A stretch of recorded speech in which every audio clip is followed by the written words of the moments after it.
All right, you guys. What's going on? Mr. Z back in. So I tried technical difficulties, but I tried to share this earlier and I tried to make sure that you guys knew that I was coming on and and it didn't show. I don't know why, but it didn't show. So hopefully you guys can hear me now. Um I don't know how many people I got viewing, but all right. So this stream, usually I start off a little slow. In this stream, we're going to be going over the struggles of men, right? Things that are not being covered as much. I have a couple of clips for you guys as per usual. As y'all come in, like, share, subscribe, hit the super chat, hit the super chat. All right, I see we got Indigo in here. We got Jordan. We got Victor Creed. What's going on, y'all? What's going on? So I am being heard. Perfect. Thank you, Jordan. Jordan came in being like, okay, we can hear you. You good. Thank you, Jordan. Um, and so we are going to go over a few clips so that you guys can get an idea of what I'm talking about. Um, yeah.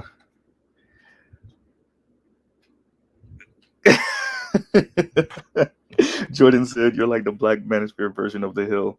Thanks, Jordan. Thank you. Thank you. Thank you. Thank you. Right.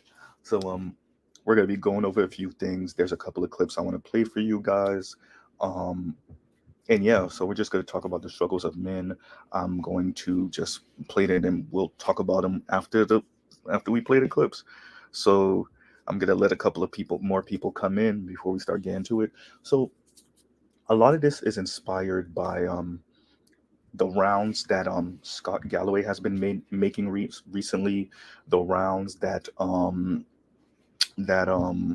Richard Reeves has been making recently. Um, and they're speaking about the struggles of men and how it's going to affect the larger society. That's I think that is something, and you're going to see it. I'm going to play something in a clip. I don't want to, give up the ghost too early, but you know, um, you're going to see in a clip where something is said and people clap because they really don't understand how it's going to affect them, right? Because the gender back and forth, I'm not even specifically even talking about black people yet, but the gender back and forth um, is is so intense that people don't even understand when the opposite sex takes a loss, how that actually bites you in the rear end in the long run, right? And I think that's one of the issues that we have kind of in this situation where it's like, haha, they're gonna feel the hurt, and it's like, well, do you understand how that's gonna bite you in the rear end, right? Are you so desirous of seeing these people feel hurt or feel pain that you don't understand how this is gonna affect you and your children or your grandchildren or whatever? Oliver the Gray coming in early with the super stickers. What's going on, Oliver the Gray? Um, and I think that's one of the things that is going on. These people really don't appreciate how these things are going to play out. And I might actually play this particular clip more than once, but it's a particular segment of a particular clip that I want to play. I'm just letting a couple of people stream in. By the time we hit maybe 25 people, I'll start playing the different things I want you guys to see, um, and to hear. But yeah, man, I've been doing a lot of listening into some of these things, and it's given me an idea of what's going on. Um, and it. By the way, a lot of this is going to be things that we in the Black Manosphere have been saying since the beginning. And what's interesting about this is that now you have academics that's not even manosphere or Black manosphere related, not only saying these things but bringing in the data to support. And what is interesting about this is, they're already preparing to be called kooks, right? And they're not really even, and by the way, that's why I speak the way I do, because I know some of these people are listening in, right? I know some of these people are listening in. Now, they may not be subscribed to our channels because if y'all don't know, we can see, like, your recent subscribers, at least you can see your subscribers' names, right? So even if y'all don't make comments in the comments, we can see your name, your YouTube names. I'm not trying to scare y'all, not your actual real names, but yeah. So these people are listening in, and that's why I speak the way I do sometimes, because I want them. Shout out to you, Detroit. Thank you for the super sticker, bro. Um, I want these people to know that the experiences that young men are having, the things that you hear us saying online, sometimes it's animated by some anger, some rage, sadness, loneliness, but it's real. It's as real as what your daughters are saying. It might actually be more real than what your daughters are saying, right? And I think we're in this place now where enough, especially for millennials, enough millennial women are turning up single by mid 30s, and that's before we even start talking about race, before we start talking about black, right? That these people are starting to question, like, well, what's going on with my daughter? Why is she not married? These men must be, lazy bums and blah blah blah, etc., etc. And what's actually happening is that people are starting to listen into us just a little bit, and they're realizing, oh wait, yeah, this might be a issue, right? It's not. It's oftentimes it's your daughters. It's not even just that they make more than their male counterparts. It's their particular worldview. It's their education. It's the way they view the world, right? It's the way they view the world, you know. And like I said, I'm going to play these clips in a minute, and we're going to let the professionals, right? Some of the professionals that are not even associated with this space, and that's, not even black, speak on it, right? Because we have our doctor brothers in this space that are speaking about this, but people are trying to paint them as kooks because they're associated with the black manosphere. And so what's interesting about these conversations is that these people that are not associated with any manosphere, black or otherwise, are also starting to talk about these things, right? So okay, we hit our 25 people in. All right. And I will play the first clip. Let me make sure. Let me give you guys this. Hopefully, do I remember how to share?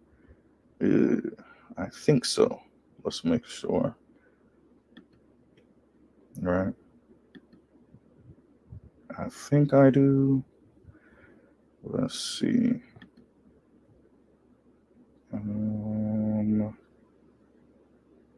Okay.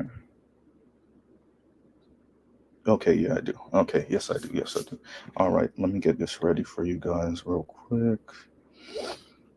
But yeah, so that's the interesting thing, is the way these things are starting to affect the overall society, and so be it. Like, y'all already heard Mr. Z say, like, let these people deal with this how they want. Let these things happen, and these people deal with it how they deem fit, because clearly they don't think we matter, right? Clearly they don't think we matter. They don't think men matter. And I've seen, you guys have heard me say before, all right, then get your boxing shoes ready and your boxing gloves ready and prepare to fight for the top 20% of men, because that's the men that white, black, Latina, Asian, and otherwise, indigenous and otherwise, that's the men y'all want. And we're getting to the place now where it's becoming more and more clear that women, whether working class or not, have contempt for working class men. And I want to stress that to Mr. Richard Reeves. By the way, Richard Reeves, scholar, Brookings Institute researcher. He's been doing this for forever. He's also the one that wrote the book Dream Hoarders, which also kind of gave me some of the ideas about, um, that it. We talk about the top 1%, and yes, that might be an issue with their wealth hoarding and their outsized influence and power on society, but also the top 20% and how they function in society, right? Um, I've watched a bunch of his interviews on that, and that's actually pretty damn interesting. Also, something else that you guys have heard me say, but that's kind of in the conversation around the manosphere, black manosphere specifically, is the 80-20 rule. But the 80-20 rule doesn't just apply to, relationships and intimacy and whatnot, and sex and whatnot, and sex distribution. It's pretty much applying to just about everything in our society right now, right? So let me let this clip go real quick. Like, share, subscribe, hit the super chat. For those of you that didn't hear the intro earlier, you get this. You get this. All right, y'all. And let us get this first one ready. Okay.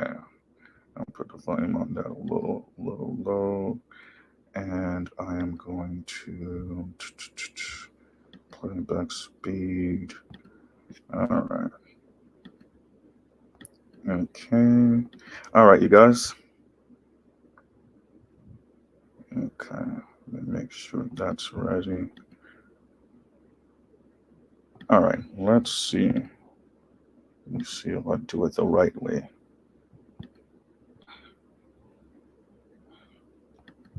Okay, I think so. Yep. Hopefully you can see this, guys.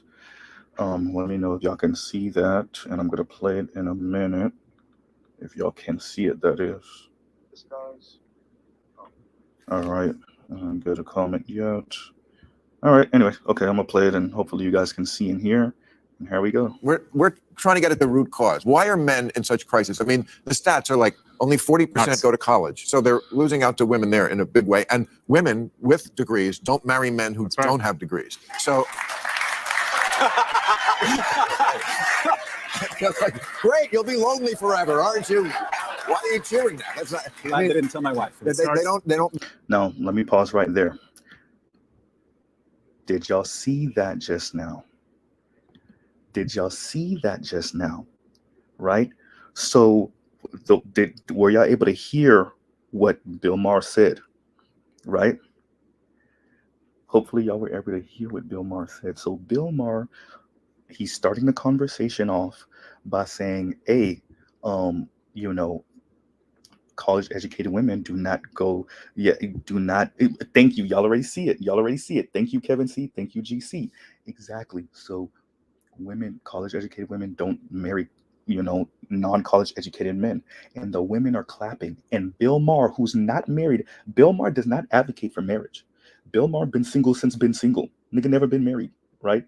Now, what does he say? Woo, great for being single, right? Like, okay, so this is a white man who's been a bachelor his whole entire adult life. He has no kids, he's never been married, right? And he even picked up on it instantly and said, so y'all are celebrating being single, right? They're so myopic, their worldview, they're so short-sighted. They don't actually think it's gonna affect them, right? This is like main character syndrome on steroids. I've said this before. I don't know how many people have heard me say this on different channels. There becomes a point of being selfish where you actually have to be just a little selfless for your own sake. For your own sake.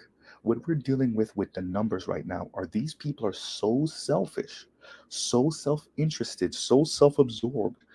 They don't actually think that these numbers are going to affect them.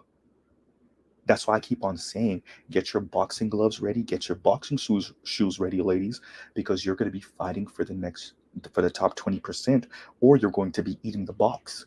Now, by the way, oh yeah, Mr. Z got the clip coming that talk about that too, right? And that's something that we have to be honest about. These people, right, are so short-sighted. They miss the clear obvious, because once again, main character syndrome makes them think that they're going to be the one to end up with the baller dude, or at least with the stable dude. Where what happens when you don't want stable anymore, where your idea of stable is extravagant? You have a distorted view of stable. And I think that's one of the things that we're dealing with now. These people have a distorted view of stable. They have a distorted view of nice, right? Everything gets kicked up a notch. So what I mean by that is, for them, stable is nice is extravagant, and extravagant is opulent. Or maybe opulent is extravagant. They keep on kicking it up a notch. This goes to what the nameless protagonist says all the time about that infinitely growing, like, hypergamy, right? It goes from the top 20% to the top 20% of that top 20% to the top 20% of that top 20%, right? And it just keeps on multiplying by infinity. And we've taken the brakes off of that hypergamy, right? And I can see, because I'm not going to play all the clips I've watched, but I can see, especially for Richard Reeves, him kind of walking that tightrope in between speaking what he knows is the kind of thing that's going on here with the women, and not shaming them for what's tends to be natural for them, right? That's something I'm not here to tell anyone, women in particular, what they should be doing. That's not our job. Just let them do what they want to do and just deal with the consequences. Deal with the consequences of your own worldview, of the way you feel about men, about the way you feel about relationships. If the entry point for relationships for you is $100,000, and yet the vast majority of men, some 90, 85% of men don't earn that, then deal with the consequences of men not earning that and you fighting with other women for the top 15%, whether that's a physical fight, emotional fight, right? Mental and psychological fight, or all of the above, right? Where all of y'all are throwing yourselves at him and he's having his pick of the litter. He's with you this night, he's with the next chick the next night, he's with another chick the next night, and another chick the night after that. So be it, right? So I'm gonna play that again, and we're gonna play that whole thing out. So y'all can hear the different things, but there's two parts of this that I really focused on, maybe three, and we'll play that one more time for the people that didn't catch it in the beginning. Once again, like, share, subscribe, hit the super chat, and we're gonna enjoy this conversation together today. It's this is a crisis. It will affect overall society, and it will even affect the women that y'all just saw clapping. Shout out to GC and Kevin C for picking that up from the beginning, instantly, right? So let's start it, and let's see what's going on. All right, let's share this one more time. Yeah, the short-sightedness is ridiculous, right? It was just, yeah, it's just funny. All right, yo, let's see. Hopefully you guys can see and hear this again. And let's play it again. We're trying to get at the root cause. Why are men in such crisis? I mean, the stats are like only 40% go to college. So they're losing out to women there in a big way. And women with degrees don't marry men who don't have degrees. So like, great, you'll be lonely forever, aren't you? Why are you cheering that? That's not, I didn't tell my wife. They don't marry as much, which I think is great, but other people think that's a terrible thing. Okay, people do like a mate, whatever. That's whatever your boat floats by. But there is something going on. I mean, mass shootings is a uniquely male crime. It's always because some dude in Buffalo, had somebody swipe left on him too much. I feel like that's what's going on here. Is a lot of sort of maleness coming to the fore and announcing itself in violence and racism and hatred because they're lonely and lost and feel that they are not useful in society. How did we get there? The most unstable nations in the world have one thing in common, and that is they have too many lonely, broke, and alone men. It's the most dangerous person in the world. Salman Rushdie wasn't attacked because of the fatwa. He was attacked because a guy was living in his mother's basement. We have a crisis among young men, and it starts at a young age. Young men are twice as likely on a behavior-adjusted basis to be suspended. 7 in 10 high school valedictorians are women. For every two female graduates in college in the next 5 years, you only have one. The scariest stat, walking down the avenue that is America, only 1 in 3 men under the age of 30 have had sex in the last year. And you hear sex and your brain fires. But the bottom line is, it's a key step to the elemental foundation of any society, and that is relationships. Young men aren't attaching to work. They aren't attaching to women. They aren't attaching to schools. We are producing too many of the most dangerous person in society. And we are losing out on a key. We're not going to have kids. We're not going to have a productive society. We're going to have more violence. And also, we're going to have a society that does not value young men. And they do not. Young men are different. They develop later. And by the way, if you're a young man, this work from home thing is a disaster. They need young men need guardrails. They need to know how to read a room. They need to put on a clean shirt. They know not to get high or drink too much during the week and then get into the office the next day. We have a crisis among young men. It is one of the most, in my view, one of the most dangerous things in our society. And where do you put the phone in this equation? Because I put it high up. Thank you. Because I was reading recently, Tinder, 2-to-1 male to female. Oh. What? No, it's just a startling statistic. Yeah. Right. But why is it startling? I mean, it sounds like a great idea. Oh, I can just order women like I do a pizza on my phone. I think I'll have the Kelly today. Except... Don't worry, Scott Galloway's going to check this when in a minute. When you go on it, it weeds out the people who aren't the best looking, I think, because, it used to be go to a bar. Okay, maybe it was potluck, but you have to be able to learn to 100%. Talk to a woman. I don't think they had to talk to a woman anymore because it's just on the phone. It's just like, what's up? And then, what's up? And send a picture of your penis. Like, that's going to work. Sometimes. So you asked about the phone. Simply put, it's a disaster. Whenever technology comes into an industry, it consolidates it. Mating has been consolidated in the worst way. 50 men on Tinder, 50 women. 46 of the women show all of their attention to just 4 men, leaving 46 men pursuing just 4 women. If mating was a country, it would be more unequal than Venezuela. We have huge mating inequality. And here's the problem. When people don't get together, there's no pheromones and there's no vibe, women, we don't like to say this on the left, primarily try and make very quick assumptions about this individual's ability to garner resources in the future. So what you have is this concentration of interest, and you're ending up with Porsche polygamy, where 10% of the men get 90% of the attention, which does not lead to good behavior or form long-term relationships. E-commerce was disastrous for retail. Social media was disastrous for everybody. Online dating is disastrous for mating and for men. It's terrible.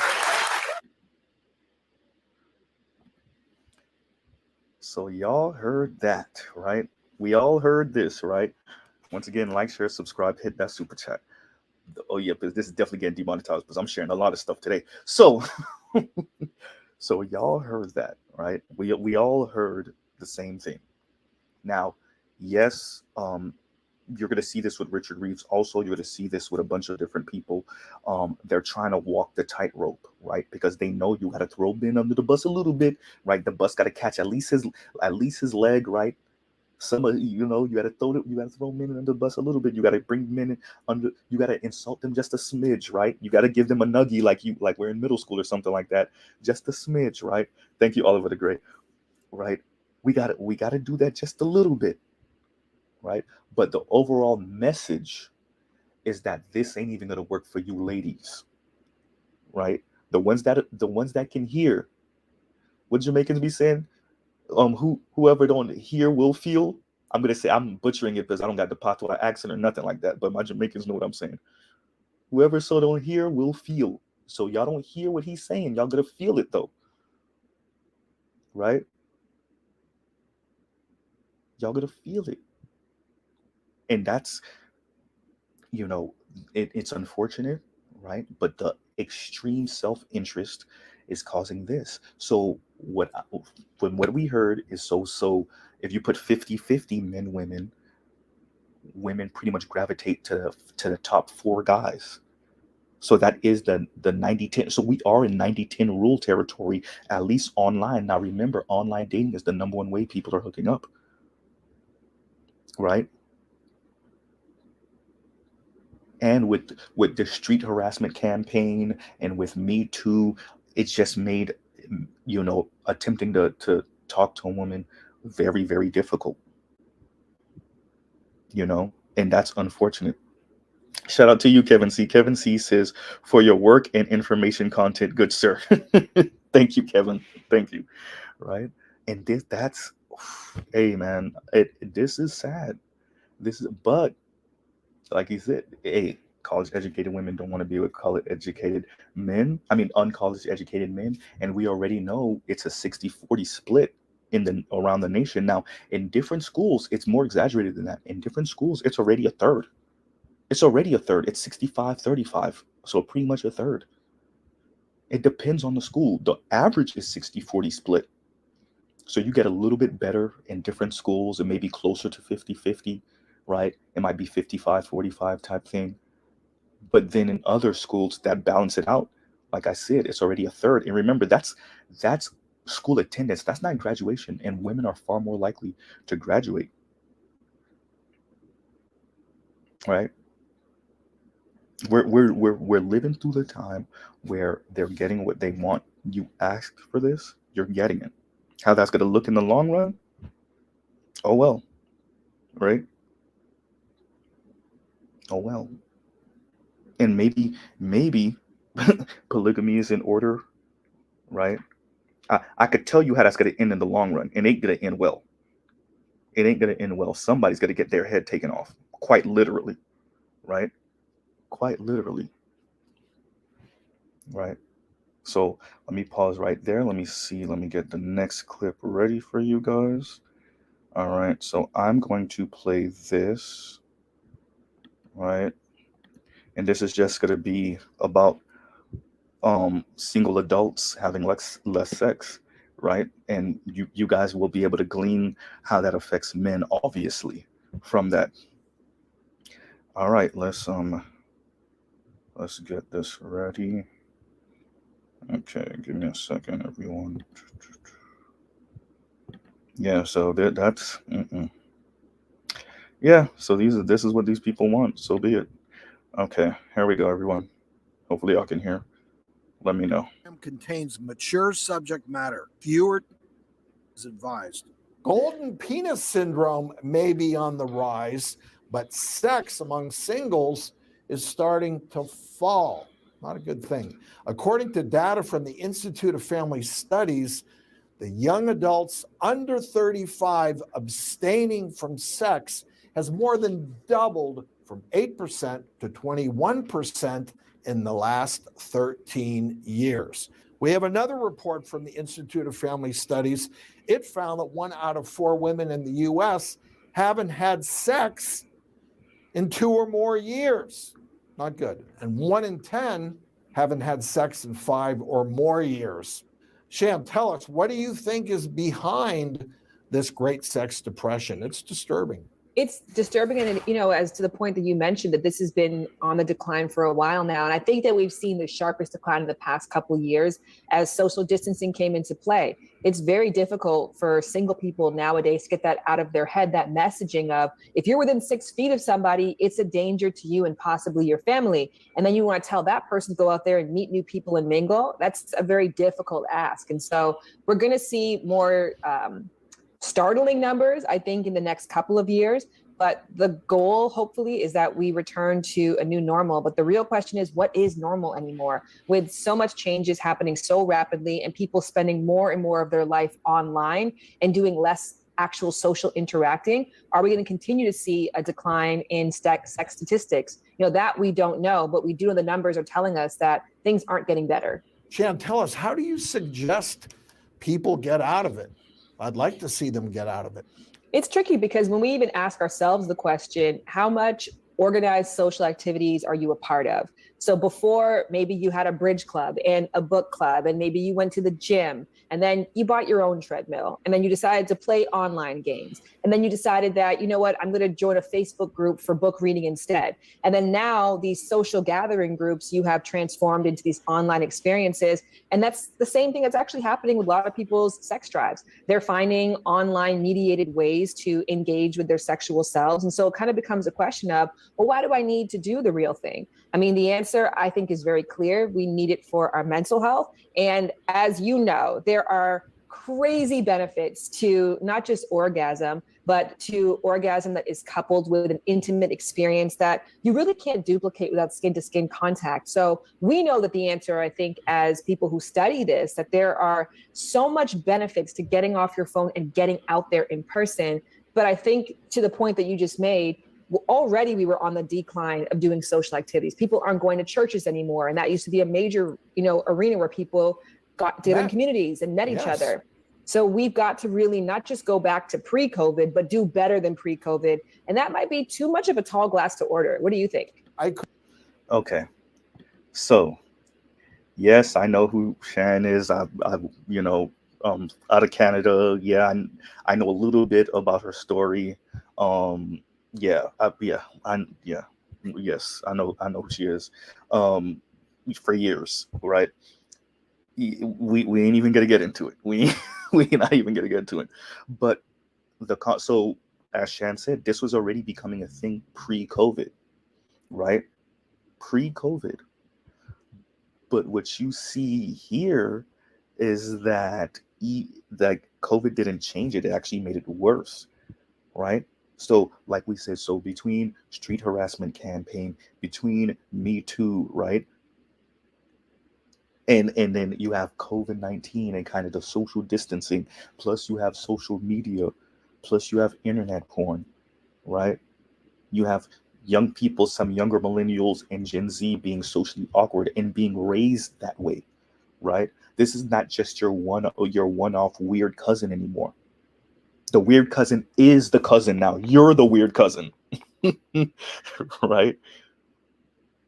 That's kind of the environment, and yes, it's having a profound effect on young boys and young men. Remember what Scott Galloway said in the beginning: 1/3 of men, what I think it was under 30, haven't had sex in like a year, right? And the numbers are astounding for women too, right? 1 out of 10 haven't had sex in two or so years. And I think it was no, actually it was 1 out of 4 that haven't had sex in like 1 or 2 years, and then 1 out of 10 that haven't had sex in like 5 or 6 years. That's the environment that you're dealing with now.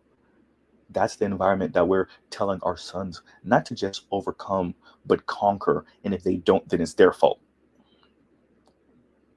Right?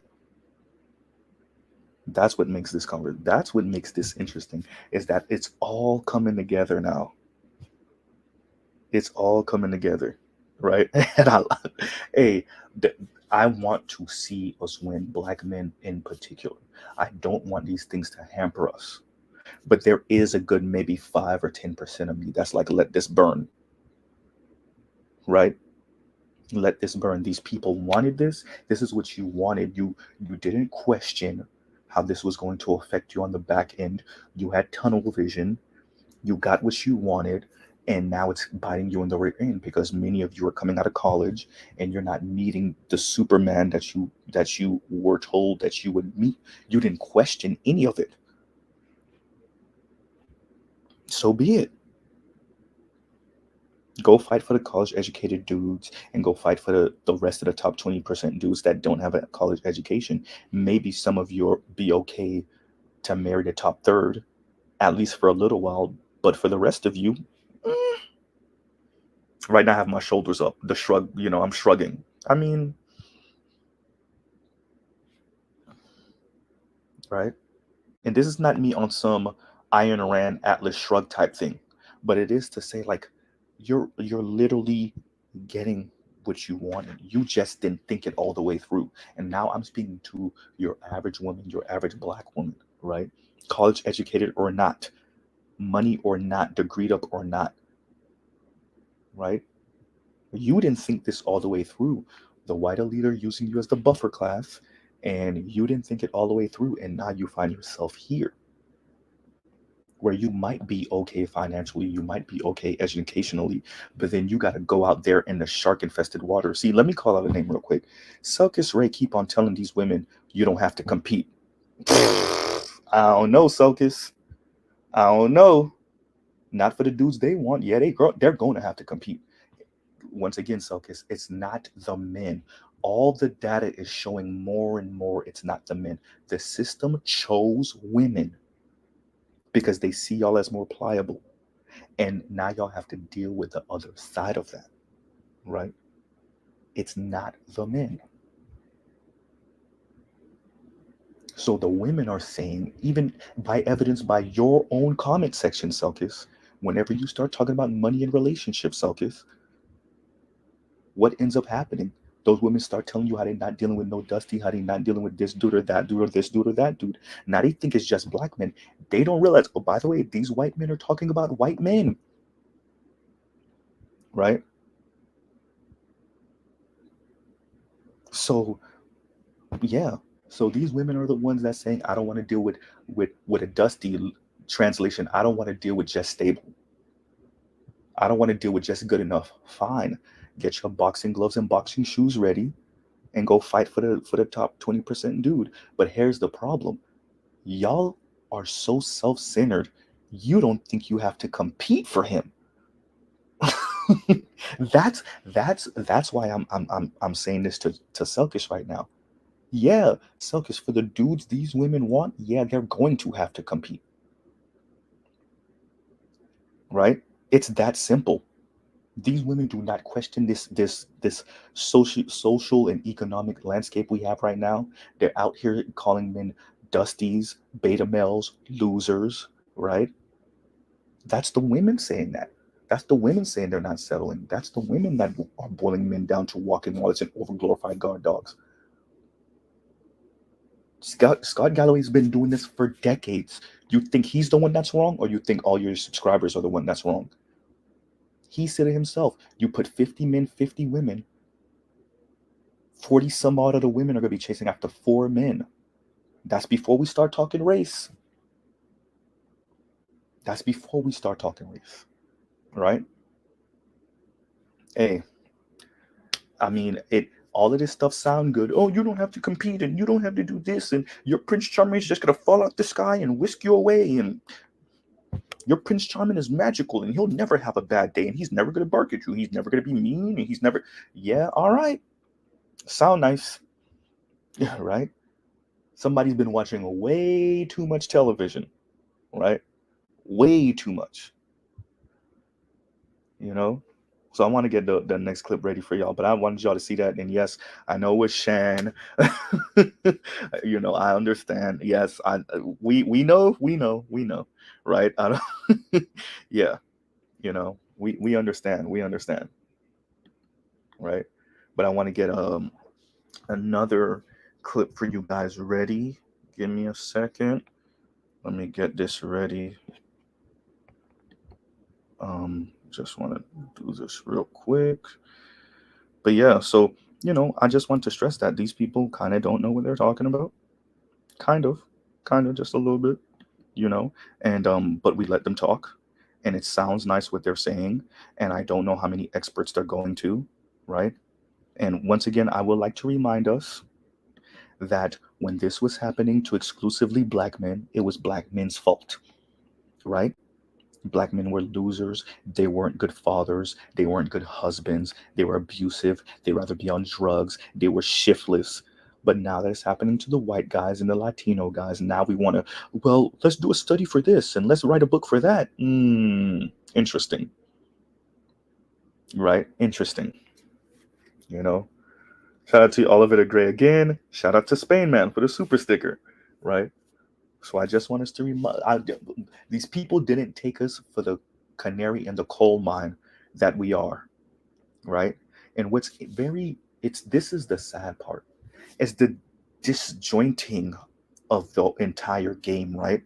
So I was watching a little bit of a clip of Akon speaking to Joe Budden, and you know, the new Joe Budden's new group of people. They're not new anymore, but you know, it's not Rory and Mal. And Akon essentially said, you know, these women, they're too more masculine in America, you know, and they don't understand roles. And if you say roles, they're gonna see that as offensive and blah blah blah. And I'm waiting for the next shoe to drop because I know where this is gonna go. He was like, you know, and it's men's fault because men drop the ball. And I'm like, see, you could say that, Akon, because you got a haven over there in Africa. You see what I'm saying? You could say that because you're rich now. You're not in the muck anymore and you're not stuck here. So you could say that because you got an escape hatch and you're rich. So saying, oh, the problem, and what you're going to find is these men that make the Jay-Z's of the world and the Diddy's of the world and the Akons of the world, they're always going to lecture down to working class men, to regular men. The problem is y'all drop the ball. Nah, nigga, we can buy women like you can. Oh, I wasn't supposed to say that out loud. Y'all thought it was only with y'all because y'all personality. Y'all thought it was actually with you because your good looks, huh? What did Nas say about Jay-Z's looks again? Well, y'all thought they were actually with y'all because y'all got swag and charisma. Yeah, that's it. Oh, where would you be if I stripped you down to $45,000 a year and you weren't famous? Where would you be? And you're going to find that often. You're going to find these dudes lecturing down. Right? And this is not about looks. This is not personality. And if you're not making an inordinate amount of money, this is not even about money. This is how these particular people have been socialized for the past 4 or so, 5 decades. Right? This is how they've been socialized. And they don't realize how much the game has changed. And that's something that Richard Reeves explains, you know. It's changed so fast that we're still talking like women are the disadvantaged group. And maybe in certain endeavors, these are his words, by the way, maybe in certain endeavors, yeah, they still might be, but the changes happen so fast that we don't even take into account where men are failing, and it's institutional. Once again, I want to stress that it's not individual. See, in the black community, we still have the black men individual problem thing. You're the problem, especially that Black women have kind of found a particular space in this system where they can play the game. So now they get to point down and say, you're the problem. As a group, you're as individuals in that group, you're the problem. They're not having the system is the issue conversation anymore, right?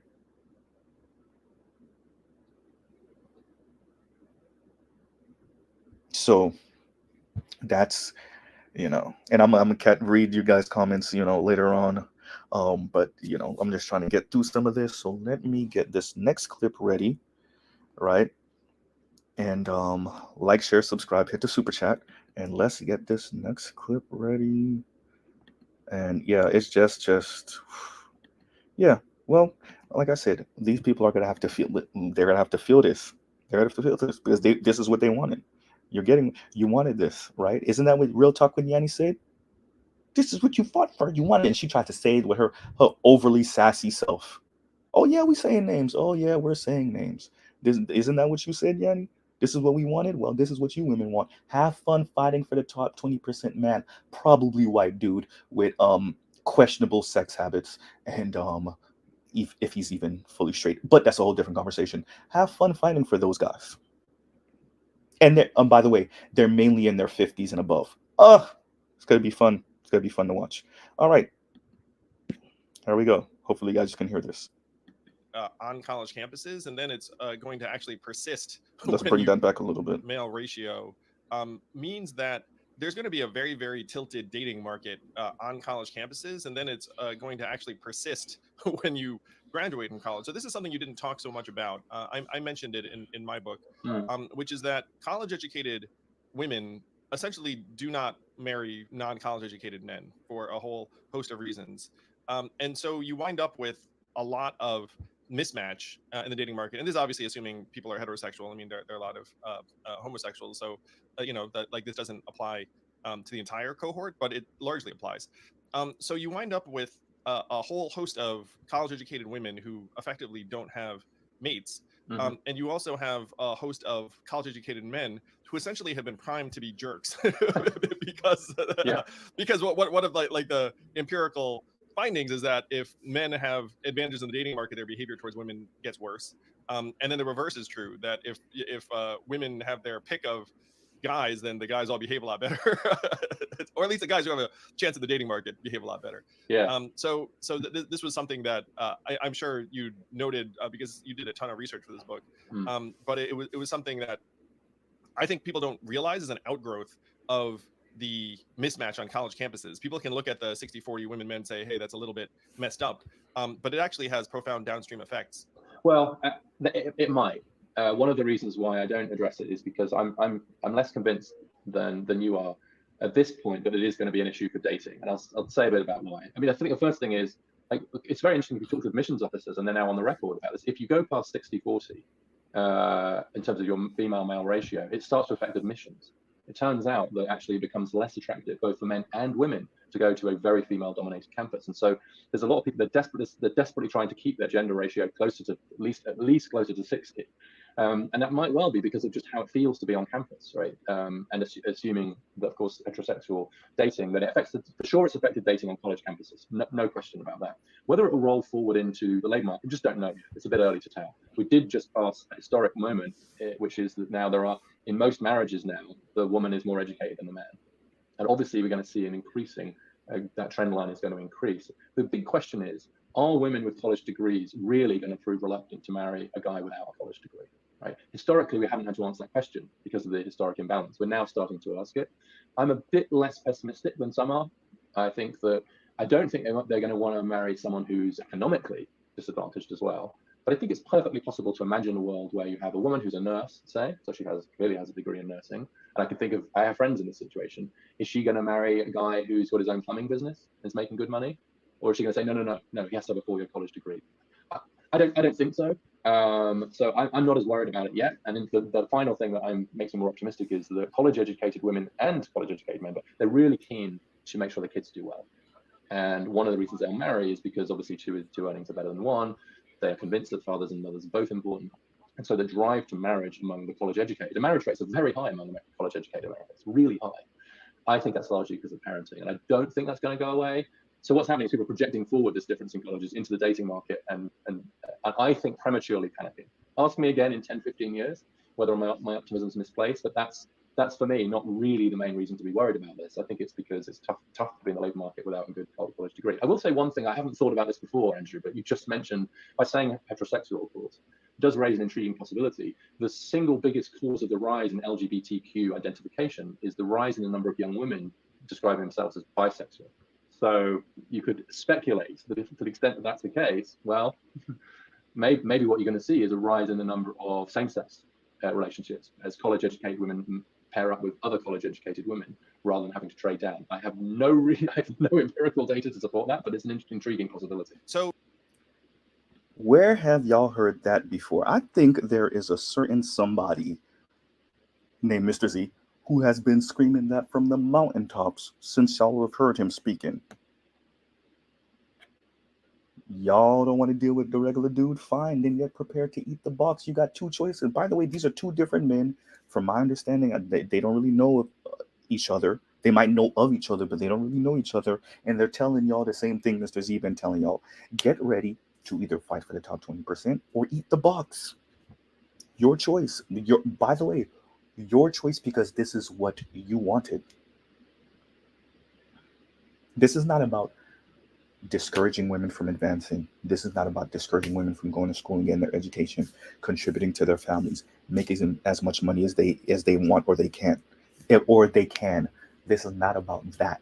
This is about when you then get to that level, how do you then see men, working class and poor men in particular? Right? This is not, oh, shout out to Dr. Thunder. Thank you for being here, Dr. Thunder. Here to support you, bro. Thank you, Dr. Thunder, right? This is not about, you not achieving because you're afraid of air quotes, outpacing men, right? That's not Trill Bentley in the comments acting a fool. I ain't gonna read it, Trill. I ain't gonna read it. But this is not about you outpacing your male counterparts. This is how you then think of them after the fact, right? And so for those of you that fail to get the top 20% and you don't want to air quotes settle for the top third, or you will marry into the top third and then get divorced after that first or second child is 2 or 3 years old, 4 or 5 years old, then you will either switch for another probably top third man and just continue doing this for eternity until you or him pass, or you'll enter into a same-sex loving relationship. See, when I said this to FD Signifier, he probably thought like, oh, Mr. Z's being homophobic. No, that I was saying this before these clips, before these interviews, right? This is recent. When was this? When was this interview with Richard Reeves on this was what? It was published 6 days ago. I've been saying this for the longest because I could just read the room. I understood it. And by the way, people like FD aren't dumb. They see it too. They just know they're not supposed to say it. Many of you are in these relationships because you got an issue with dudes. It's not because you love women. It's because you can't get along with men. What did Paris Milan said? Y'all hate black men more than y'all love black women. Right? Shout out to Victor Creed. Victor Creed says, there aren't many women under the age of 40 that don't eat the box, college educated or not. Hey, I'm not here to chastise them about their sexuality. I'm saying you're not getting to your sexuality out of some mega understanding of love. You don't want to limit yourself to men. This is low-key political lesbianism without the words. You're getting there out of a frustration because you can't pull the top tier man, and you told yourself you ain't settling for no man if it's not top tier. And so yes, it may not be an overtly conscious thought, right? But you are getting here by way of your frustration with dudes, right? And when Mr. Z was saying it, I know I was coming off homophobic to some of those on the left, to most of those on the left, if we're going to be honest, the vast majority. And that's okay, because the researchers are going to say it for me. And by the way, these people aren't necessarily homophobic. We don't have any evidence of them being that. They're just saying, like, what's going to happen is, as these women are going to be like, well, if I can be paired up with the top dudes, then I might as well be with another college educated, upwardly mobile woman. I don't have a problem with that. Mr. Z doesn't have a problem with that. What I'm saying is, stop pretending like you're getting here because you love women. Nah, bro. Nah, bro. It's not because you're open to love. It's because you're mad that you lost that fight trying to get the top 20% dude. Right? And what annoyed me about what Richard Reeves was doing is and I get it, this is a researcher. He doesn't want to call it yet.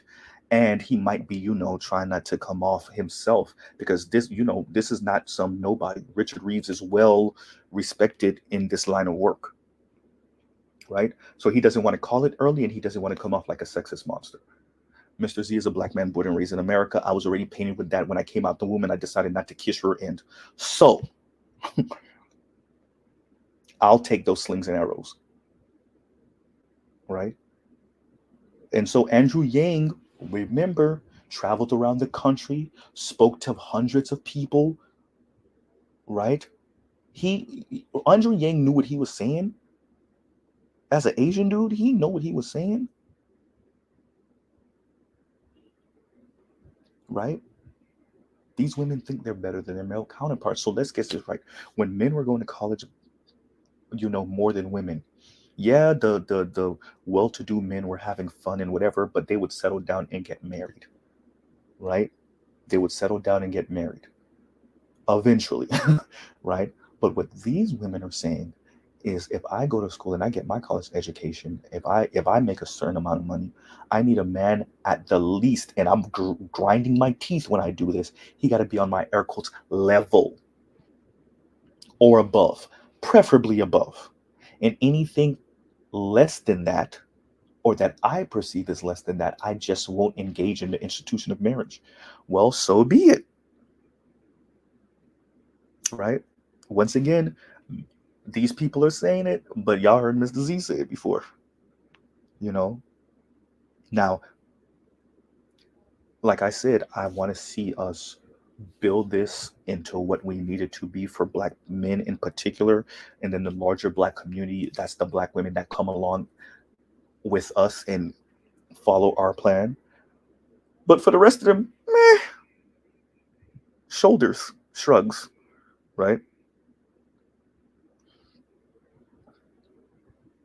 Shoulders, shrugs. That's unfortunate. That's unfortunate, but I'm gonna play the next clip in a minute, but that's unfortunate. But that's not on black men. This is something that this society wanted. They signed up for this, and so this is what you're getting. Right? Unfortunately. But let's get ready to play the next clip. And hey, you heard it from Richard Reeves. And it was a thought that Andrew Yang said something that sparked that thought in Richard Reeves. Right? And we saw it, well, not in real time, but we saw it on the video. You saw the thought hit his mind, and then him say it. What might happen is that these women just will be engaging with other women. I saw that coming. Huh? Giggity. I saw that. Right?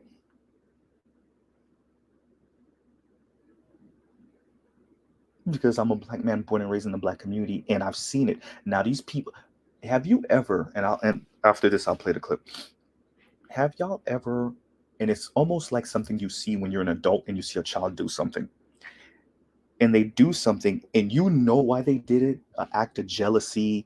They might slap a toy out of their sibling's hand, they might throw a temper tantrum, they're doing something and they can't even put the words to it, but you can. Right? because what they're doing, they may not be fully aware or conscious of why they're doing what they're doing, but maybe you can. And I'm not trying to call women children, like I'm really not, serious. But I am saying that there are people, women, men, but in this case, certain women, that they do things, and you may be better at articulating why they're doing these things than they are, right? Because you can see the environment in a way that they might not be able to. This is why I also, by the way, push back on these notions that a lot of people push about how women are emotionally intelligent and they're the ones that are better at this than we are and they're more articulate than us. Yeah, maybe, maybe, but not all men. Not all men. Look how many of these speech writers are men, right? Some of our best orators are men. So yeah, women might be better than the average dude, but they're not better than all men. And I'm saying that to say, once again, being born and raised in the Black community, and we, for some of us as millennials, we had the coaches, some of us had women coaches, let's say that, in elementary school and in middle school. And I can tell you those women coaches were part of the rainbow side of the game. But these women coaches had children, natural born children, right? So when you grow up seeing that, you understand how these women ebb and flow and move, right? In a way that the rest of society outside of the Black community may not fully appreciate, right? Thank you very much, Electrician 480. Electrician 480 says the sad reality is that many women will realize in their later years that not giving the average guy an opportunity will hunt them. I think you mean hurt them. Would hurt them for the years to come. SYSBM. Hashtag the original gangster of passport bros. Hey, oh well, right? So be it. If that's what has to happen, then that's what has to happen, right? I'm speaking about regular working class and everyday men. Not so much the elite. The elite men are going to be okay. The top 20% men are going to be okay, at least for the short term, right? They're going to be all right. Everybody else, on the other hand, maybe not so much. And that's okay. We're preparing our men to decide what they want to do, whether they want to be passport bros, whether they want to date interracially in America, right? Excuse me, y'all. Or whether they're going to tough it out in the Black community, but be hyper vigilant about who they date, right? Whether they're strictly going to date, try to find, a non-ADOS, non-FBA Black person in America, or they're going to, try to go for someone that they go to the countryside and find a ADOS FBA person or woman that, barely got a color screen TV in her house. That's that's pretty much where we are right now. And it's unfortunate. So let me get this next clip ready for you guys. Yeah. Well, this is, hey, y'all heard it from Richard Reeves. This ain't nobody. Shout out to BGS for being in the comments, right? BGS, why are you not? Give me a second, y'all. Give me a second. I don't know why BGS isn't. Let me do this on my. Before I get fussed out, I did not realize that BGS was not a moderator. Give me a second, BGS. What I got going on with my life? I don't know. Give me 1 second. Oh, you are. Oh, you are. Oh, it's not showing me on the laptop. Okay, you already are. Okay. All right, y'all. Next clip coming up. Yeah. So that's unfortunate, but oh well. Hey, what did y'all take? This is what y'all wanted. This is what y'all wanted. All right, this is what y'all wanted. See, you could keep on selling your subscribers on this hopeism as a drug. But over here, we're looking at numbers, and it ain't looking good. It ain't looking good for women in general. So I'm not even going to talk about how bad it's looking for Black women in particular. And these are our sisters, our mothers, our aunts, our nieces, our daughters, our wives, our girlfriends, our ex-wives, our ex-girlfriends. Hey, I don't want to see this. No, all jokes aside, I do not. We are attached to them by the hip. I don't want to see this. But they're the ones who decided, hey, if I can't get these dudes, I don't want no dudes.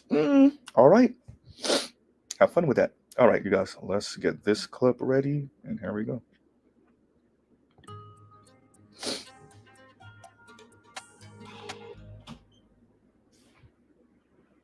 And this goes into your analysis of both the left and right approach to the struggles of boys and men.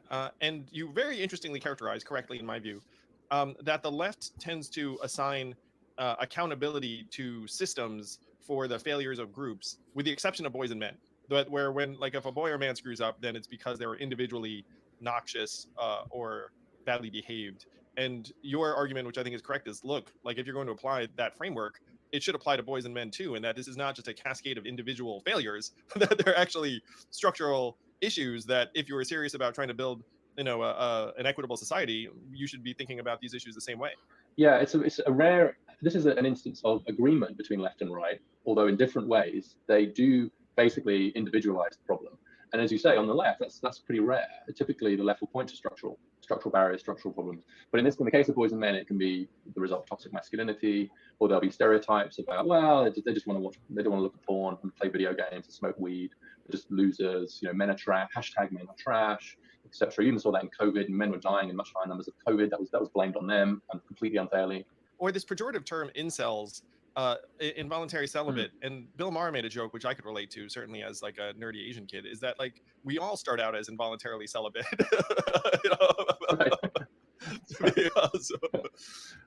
And the somewhat fortunate among us maybe like end up having some opportunities, or be able to gain confidence in a particular arena. But then if you don't, then you can get stuck very easily. And you point out the international phenomenon of kind of the shut-in men of Japan, of which there are hundreds of thousands. And there it's a documented phenomenon. But in the US, it's kind of maligned as like, oh, you're like these incels. And instead of being a sympathetic figure, you're a malignant figure. Now, the danger, of course, is that if you have a real problem, and you say this in your book, and I think this is very, very important, is like, look, if you have a real problem and responsible people don't try and help it, then irresponsible people will just go right in and say, hey, okay, you're upset, you're marginalized, here's why. And then they'll drag you down some conspiracy theory internet rabbit hole and radicalize you. And we have many, many young men who are now unfortunately receptive to that because they're at home and angry. Yeah, and I think to that extent, the manosphere, as it's sometimes referred to, which is a sort of conglomeration of so-called incels, men going their own way. Get ready for the slander. There's this guy Andrew Tate, who's he's been banned on lots of platforms. There's incredible viral videos, which are just sort of this incredible misogyny, funny in some cases and so on. But I think that's our fault. We as in like mainstream institutions, etc., have created that market. And of course, if you create that market, then someone's going to supply it. We created it by not discussing these issues, not confronting them, not actually acknowledging, oh yeah, here are some issues facing boys and men, and here's a bunch of things we're doing to address them. And so what that means is that when the irresponsible people say, no one cares about you, right? No one cares. Right? So here's a young man, right? You're struggling in the dating market, maybe you're struggling at school, you're struggling to find your way in the world. And then someone comes along and says, that's because the left hate you, it's because the mainstream media hate you, the elite just think you're toxic. There's enough plausibility to that claim to drag that young man deeper and deeper into the manosphere, because he does look around and he doesn't see responsible people addressing his problems. And to the extent that they're addressed at all, it is to blame him. It is to say there's something wrong with you. You're toxic or irresponsible. And there's all these stereotypes. And one of the results of that is greater isolation for young men, etc. But rather than pointing the finger, we should be offering a helping hand. And in different ways, both left and right, they're pointing fingers. And actually, but it's particularly frustrating for those on the left to do it, who actually, as you indicated, make a point of not doing that in other circumstances and saying, look, what's happening here? What are the structures around you? Are the institutions serving you well? What's the script you're following? How are we supporting you as a society? How are we empowering and affirming you as a society, right? And then tackling all of those things correctly for people of color or LGBTQ or whatever. But we've got to do it for young boys and men too. The default assumption that we don't is just wrong. If we neglect them and neglect the issue, we have created the circumstances in which men might shut in, check out, or at worst, get pulled into some pretty dark places. And so that, I think it's incredibly important that we take responsibility. We have cultural responsibility to address this issue. Yeah, A cultural responsibility to address this issue. I just want us to sit with that for a second. A cultural responsibility to address this issue. Like, share, subscribe, hit the super chat. Right? So, what I like about how Richard Reeve does this is he is wagging his finger and shaming the left. Because what he's saying, and he said it blatantly and clearly, is y'all talk about structures, y'all talk about barriers, you talk about all these systems that get in the way of others. But when it starts to affect men and boys, all of a sudden it's an individual problem.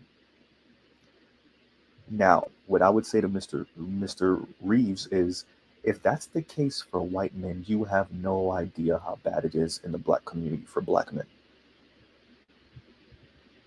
These people will be talking all that intersectional stuff in your face, and the second you even blink an eye to address your issues, they're going to try to sideline and marginalize you. Now, is some of this because the resources are so thin that we're fighting for crumbs? Of course. Absolutely. Abso-freaking-lutely. Right? But you know what else it is? It's these people getting off on being that close, mentally and psychologically, to the top. They are becoming the white racist man that they claim to fight. They are becoming that person. Or they already are that person. And sometimes worse, at least rhetorically. When you listen to Mahogany Pink Speaks, when you listen to Lexus Exodus speak, right? When you hear them speak, how do you not hear a neo-Nazi? I didn't call them that out of nowhere. That wasn't just Mr. Z trying to be funny or coy or any of that. Literally listen to how they sound. When Paris Milan is going in on Cynthia G and saying, you didn't even come up with that first, and da-da-da. She's just throwing around the term, like that phraseology of aborting black sons, like it's nothing, right? So that's where we are. These people are enjoying their spot. They just don't like what else comes with it. They never thought about what, okay, you know what? Let's say you did win the gender war. Fine, ladies, you did win it. Did you ever consider what comes with winning that gender war? See, you never thought about what comes with that. You won it. Now what comes with that win? For argument's sake, you won it. Now what? Now you got 20% of dudes that y'all actually want and respect and admire like that.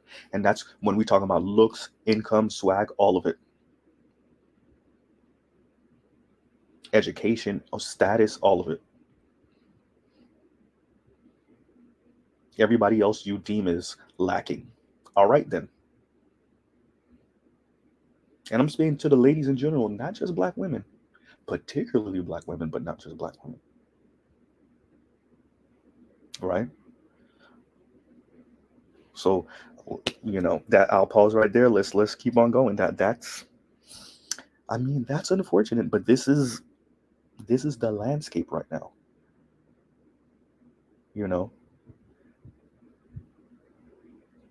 Shout out to Black Uru. Black Uru's in here. I didn't know Black Uru was listening. Okay, Black Uru says, notice how he shamed society's mistreatment of men and boys by shaming the manosphere. So he basically did the same thing he accused society of doing. Of course, but you know he got to bring this in for a little bit of backhand, for a little bit of abuse, right? You know that, right? So let's pause right there. Let's get ready to play the, well, actually, no, not let's get ready to play the next clip, because I don't even have it queued up yet. But give me 1 second, you guys. Let me cue that next clip up. Yeah. But yeah, Black Uber, yeah, of course you should. Yeah, that goes without saying. That definitely goes without saying. Right. So let's pause right there.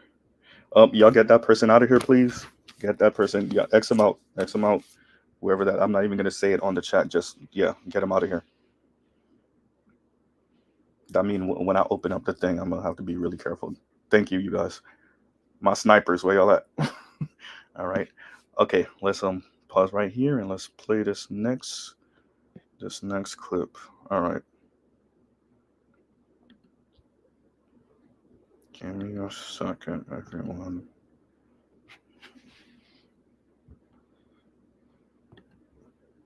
All right.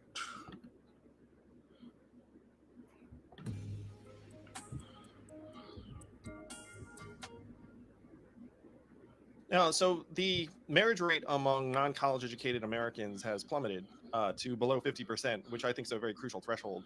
Where now a majority of Americans don't expect to get married. Maybe they expect to get married, but they won't get married. And this winds up having some very negative effects on the next generation. You have a lot of data on boys and girls growing up without dads. It turns out that dads are a plus. As a dad, I felt pretty good about that.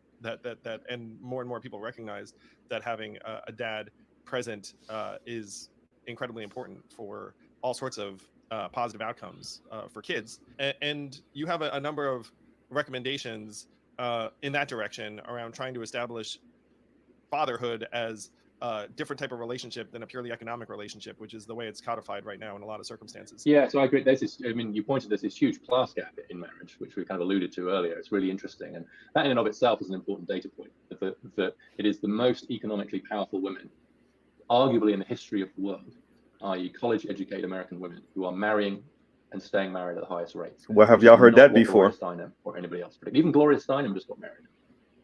I didn't even know that. That's an interesting moment in and of itself. Meanwhile, as you point out, that for less educated Americans, it's actually much more common to not get married, and certainly not to have children inside marriage. So the non-marital birth rate among non-college educated Americans, as you say, is now above 50%. Now, if we assume that fathers matter, and then it turns out, as you just alluded to, there's good evidence that fathers matter. Interestingly, especially, there's really good evidence they matter to teens, especially. Like, so you're coming up to this point, Andrew. Like, you've mattered all along, but you're going to matter even more over the next few years. It's my time to shine coming up, Richard. Here comes Andrew, because it just, for whatever reason, dads matter throughout childhood, but I sometimes feel the way we talk about kids is that we think it's game over at the age of 5, right? And we ignore the huge importance of adolescence, which is actually, looks like dads might have some special powers when it comes to adolescence. Well, I certainly had no special powers when it came to infants. Right. Well, your special power might be to just be there doing your bit. But so fathers matter, involved fathers matter. So, and what we see is this real rise in fatherlessness, in other words, the kids who don't see their father. So within 6 years of their parents separating, a third of American kids never see their father. Yeah, and another third see him once a month or less. And so what happens as the relationship between parents breaks down, or perhaps didn't exist in the first place, the relationship that gets destroyed is the one between the father and the kids. And if the father's not a breadwinner in particular, he basically gets benched. Right. So if we continue to see the role of the father as this married breadwinner, and increasingly men are neither of those, certainly not that sole breadwinner. I mean, women are the breadwinner in more than 40%, men breadwinner in more than 40% of households. So what we do is we end up benching the dads. And so what a lot of social conservatives would say is that's why we need to bring back marriage, right? The way to tie men to children is through marriage, right? We need to restore marriage. Well, A, I don't know how we're going to do that. B, I think that's the genie is out of the bottle on that. And so what I think we need to do instead is build fatherhood as an independent social institution. Fatherhood needs to be put back on a pedestal, just a different kind of pedestal. We need to say to dads and communicate through policy to dads, and I have some ideas on that you matter as a dad, period. Not just as a breadwinner. We all too often treat fathers as walking ATMs, particularly in our child support system, and forget about the relationship between the fathers and children. And that not only matters even if the father's not living with the kid, but especially if they're not. I found one really interesting study that found that kids whose parents are separated, but they have a strong relationship with their father and spend a lot of time with their father, actually do better than households where the father is present, but they never see them and they have a very distant relationship. Yeah, that was a compelling study. I was like, wow, a good dad outside that home who actually shows up and cares is better than the present dad who is totally checked out. Like that was because I actually thought having a dad in the house was like an intrinsic win. Well, I think it is to the extent that if the dad's in the house, it's obviously easier for him to have a closer relationship. So I wouldn't deny it makes it easier. But what it exposes is that what's really going on here is it's the relationship. And so this idea of absent, present, and absent father can't just be described by is he living with the mother, right? Actually, Okay. Now, first, so Richard Reese is divorcee. He remarried, and so he knows this from personal experience. But the data also supports what he's saying. Not only that, the concept of decoupling fatherhood from the mother, from being married to the mother, right? Which is something that Black men have been trying to do for at least 50 years, and it's really difficult, especially when the court system pretty much sees her as the primary caregiver. Now, I don't have children, clearly. But what I found interesting, and when you speak to a lot of Xers and boomers about this, they will tell you about a story when they were marginalized from their children, right? Right up until that 13, 14, 15-year mark, where their daughters, but in particular their sons, they were called and said, "Oh, you come and get him because he acting a fool." Yeah, because he stopped the belt. Because he stopped the belt like an anime character. That's what happened. And so this is when men get to shine. In the teenage years, right? In the adolescence years, this is when men get to shine. But because we have a whole lot of people, women, that are not doing their research, they're not paying attention, they think they can do it by themselves. It's all fine and dandy up until about 12 years old, right? It's not the worst thing. It's not the most difficult thing in the world up until about 12 years old. And then your son's strong enough to stop the belt. And now what? Right? And this is from my understanding, because I've heard this growing up throughout my life.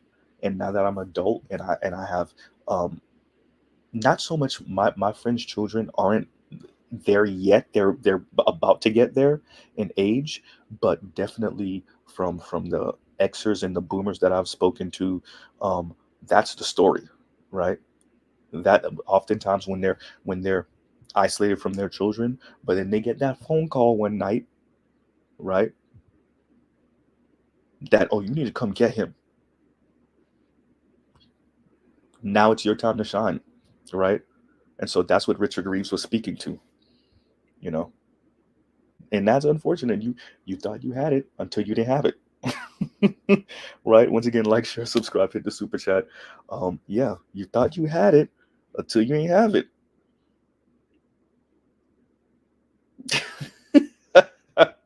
Okay, I gotta read this one. This one I gotta read. Shout out to Better You. Better You said, "LOL, grab the belt once with Pops. Worst life decision ever." I'm saying, right? And ladies, you can't compensate for that, boy. You cannot compensate for that, ladies. Y'all can't. And that's a that's unfortunate. Yeah. But these are researchers, and these people are not associated with the Black manosphere or the manosphere. Well, at least from what we know, right? And look, they're just saying all the things that we've been saying. They're backing us up outside of like little jabs and them throwing us under the bus. Shout out to Black Uru. Yeah, they got to throw us under the bus a little bit, right? They got to. Shout out to Art New Style. I see you in here, Art, right? Of course they got to throw us under the bus, right? That's my work alarm, but I'm not. I put in for today. Make sure that's not gonna go off again on y'all. Yes, I have the most annoying alarm ever. Yes, I do, and that's for a reason, because I need to wake up. I don't wake up on like the soft, the ocean and all of you guys with the waterfall and the light dinging. No, I need something annoying, right? I don't want to I wake up like like I jump up, right? I don't need something that's soft. I want to be shocked up, preferably not with a taser, but right. Okay, so I mean, Richard Reeves is saying what we're saying. Scott Galloway is saying what we're saying. There's other researchers that are saying what we say. I can't remember the other white dude's name, and he also wrote a book kind of recently about the crisis of men. And he's also a doctor, if I'm not mistaken. But yeah. Yes, it is Spain, man. Yes, it is, and that's exactly why I picked it. Spain Man says that's the base is under attack alarm. Yes, it is. That's exactly why I picked it. That is exactly why I picked that one. All right. Yeah. So let's that's funny because that's exactly what it is. But let's get to this next clip. I'm about to bring you guys up in a minute. You know. Yep, give me a second. Let's get this next one ready. Okay, it is ready. All right. But yeah, so yeah, like I said, everything is we're being kind of vindicated, right? That's if you even cared in the first place. But yeah, so yeah, that's unfortunate for them. All right, let's get this last clip for this one ready, and here we go.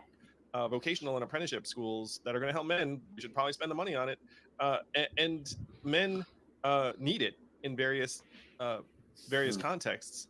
One of the chapters you wrote that was a tough one to read was the situation for Black men. And when you hear the word intersectionality, right, like the things that come to my mind are not Black men right now. It's used to talk about how racism and sexism intersect, sometimes sexual orientation as well. But you make a compelling case that Black men are really being subject to a double whammy, and that it's going to be impossible for us to make meaningful progress writ large on something like closing racial disparities without specific measures targeting Black men. Pretty much every gender gap we've already talked about is just amplified when it comes to Black men and women. So there's already 2 college degrees going to Black women for every 1 going to Black men. The wages of Black men have barely moved in the last few decades. White women, meanwhile, have blown right past them. So for every dollar earned by a white woman, Y'all gave civil rights to white women, Black women, which is about the same as the gender pay gap between men and women. And so that's a classic example of intersectional analysis, because what you're looking at there is race and gender. Of course, Black women earn a little bit less than Black men, although the gender gap is much, much smaller in terms of earnings. And actually, there are more Black women in the workforce than men. Already, Black women are the breadwinner in most Black households, the main breadwinner in most Black households, partly because of some of the family trends. Because the Black man's not there earlier. But I think that the way intersectionality is applied and how it ought to be applied is what you're getting at there, because there is a sense that intersectionality is just like a game of stack it up, right? So you just keep adding stack, and you get X points for being female, X points, whatever, and it's just cumulative. But properly applied, which I don't think many of the intersectional theorists do, and even Kimberly Crenshaw herself, who coined the term and works, I don't think she applies her own theory to its fullest extent, because what it means is that you should look at the specific circumstances of different groups and see how their gender, say, or their race plays out.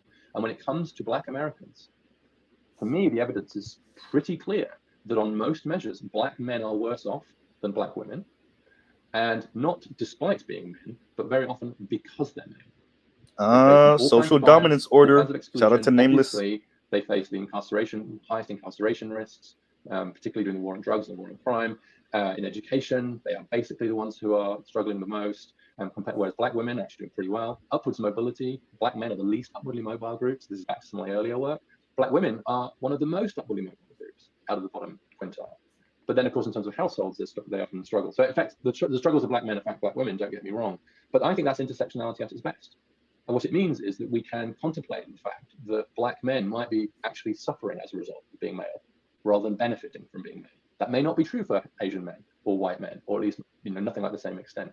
Then you could add class, then you could add geography. But what I think that it means is that we just have to look at specific groups. And if we're serious about looking at groups who are struggling, and we don't take seriously the particular situation of Black men and boys, then I don't think we're being serious at all. Yeah. Well. If you think that was a shot at Kimberly Crenshaw, it was. Right? It was. Richard Reeves, he didn't do this only one time. He pretty much, because he's making his rounds right now because his book is out, and he took a shot at Kimberly Crenshaw like directly. He directly called her out on Coleman Hughes. Is that the brother that got the video where he's in his underwears begging for white dudes in the subway? And that's the one that went up front of Congress trying to poo-poo reparations. And that's who the Republicans are trying to use to once again poo-poo reparations. But yeah, so Richard Reeves, when he was speaking to Coleman Hughes, he took a direct shot at Kimberly Crenshaw and said, yeah, the people that invented intersectionality, they might not, like, I'm paraphrasing, like they might not even, and he calls her out. He says her name though. He's like, they might not even agree with me on this, but you know.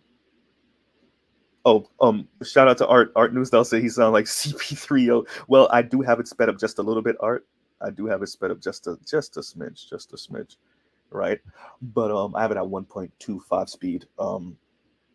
But yeah, so you know, now we're starting to have a real conversation about, excuse me, you guys, but about how intersectionality is weaponized against Black men, right?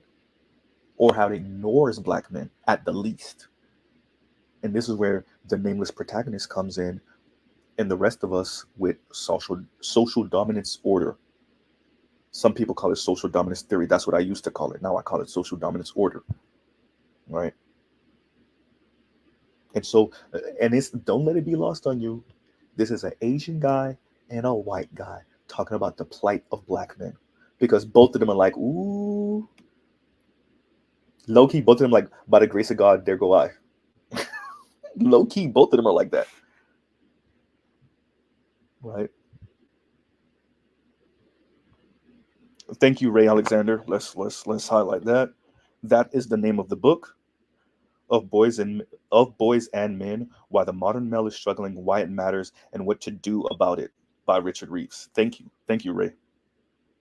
Ray on it. Thank you, Ray. Actually, as a matter of fact, let's leave that up there for a little while. But yeah, so as you can see, this is affecting working class white men. So once again, the elite are going to be okay. That's the handful of elite Black dudes, Black men. That's the handful of elite Latino man. That's, you know, still a minority, but a nice minority of Asian men, and, you know, a nice minority of white dudes. They're going to be okay. But for everybody under that top 20%, financially you'll be all right, maybe all right-ish, right? But all of these other social issues, and a lot of this is coming about, and I know these researchers, they can't say it because they're well respected in their fields, especially Richard Reeves, right? Well respected in their fields.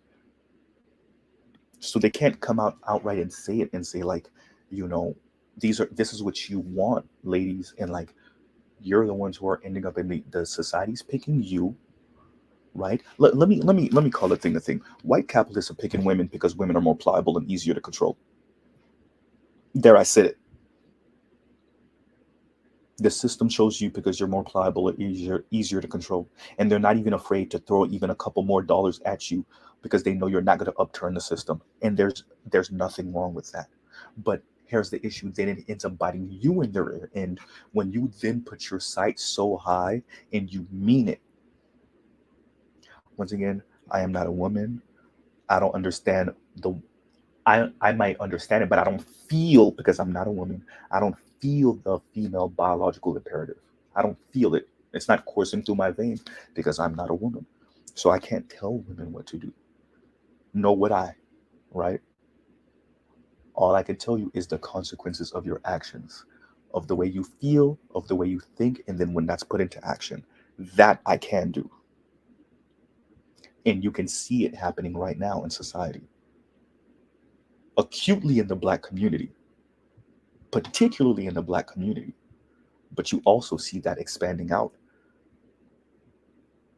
That's why I also said a lot of these sisters that think they're gonna go out here, and the reason why this matters, why I keep on bringing it up, is because of the way it's viewed as an escape hatch, right? So for a lot of the sisters that think they're gonna come out here and just grab onto some non-Black dude and just, you know, sell out in the sunset, they're feeling this too. The white guys and the Latino guys are feeling this too. And as things, if this social dystopia that still can be averted, but it don't look like we're really trying to, if this social dystopia really becomes a thing, the fight for those men on that level is going to be serious. It's going to be a real fight sometimes. And white women are not just going to let you take the top 20% white dude. Especially with how loud divestors and swirlers have been online, right? White women are not just going to let you take those particular men. So for all of you that listen to Suckers Radio, I'm not competing for nothing. All right. All right. You're not competing. All right, let's see. Right? People are feeling the pinch. Men are feeling the pinch. And as I played in the beginning, and I'm actually going to play it again because for those of you, I didn't have that many people in earlier when I played this clip. I'm going to play this clip again, right? So that so I can show you the short-sightedness of these particular people, right? Because it really is that bad. Let me get that clip ready for y'all, right? The short-sightedness, yeah, because they really let me play this clip for y'all so y'all can see what I'm trying to say. So y'all can see what I'm trying to say real quick. I'm sorry, y'all. For those of you that were here since the beginning, I'm sorry, but I got to play this clip one more time of GP just so that people could see what we're talking about. Once again, like, share, subscribe, hit the super chat, and let's play this once more. We're trying to get at the root cause. Why are men in such crisis? I mean, the stats are like only 40% go to college. So they're losing out to women there in a big way. And women with degrees don't marry men who don't have degrees. So great, you'll be lonely forever, aren't you? Why are you cheering that? That's not. I didn't tell my wife. They don't. Why did I play that again? I think for the third time now? Because it shows the short-sightedness. Y'all notice, once again, like I said before, Bill Maher has never been married. Bill Maher has no kids. But even he instantly realized, do you even understand what y'all cheering on, ladies? All these people clapping, yay, right? And this speaks to, Black Uru, and he keeps on bringing up their solipsism. This is a clear example of that. They're so short-sighted, they don't even realize how this affects them, right? And this goes back to that main character syndrome. I'm the main character of Earth. And so, yeah, this might be a thing for other people, for other women, but it ain't going to affect me. All those horrible numbers, yeah, that's not going to affect me. Right?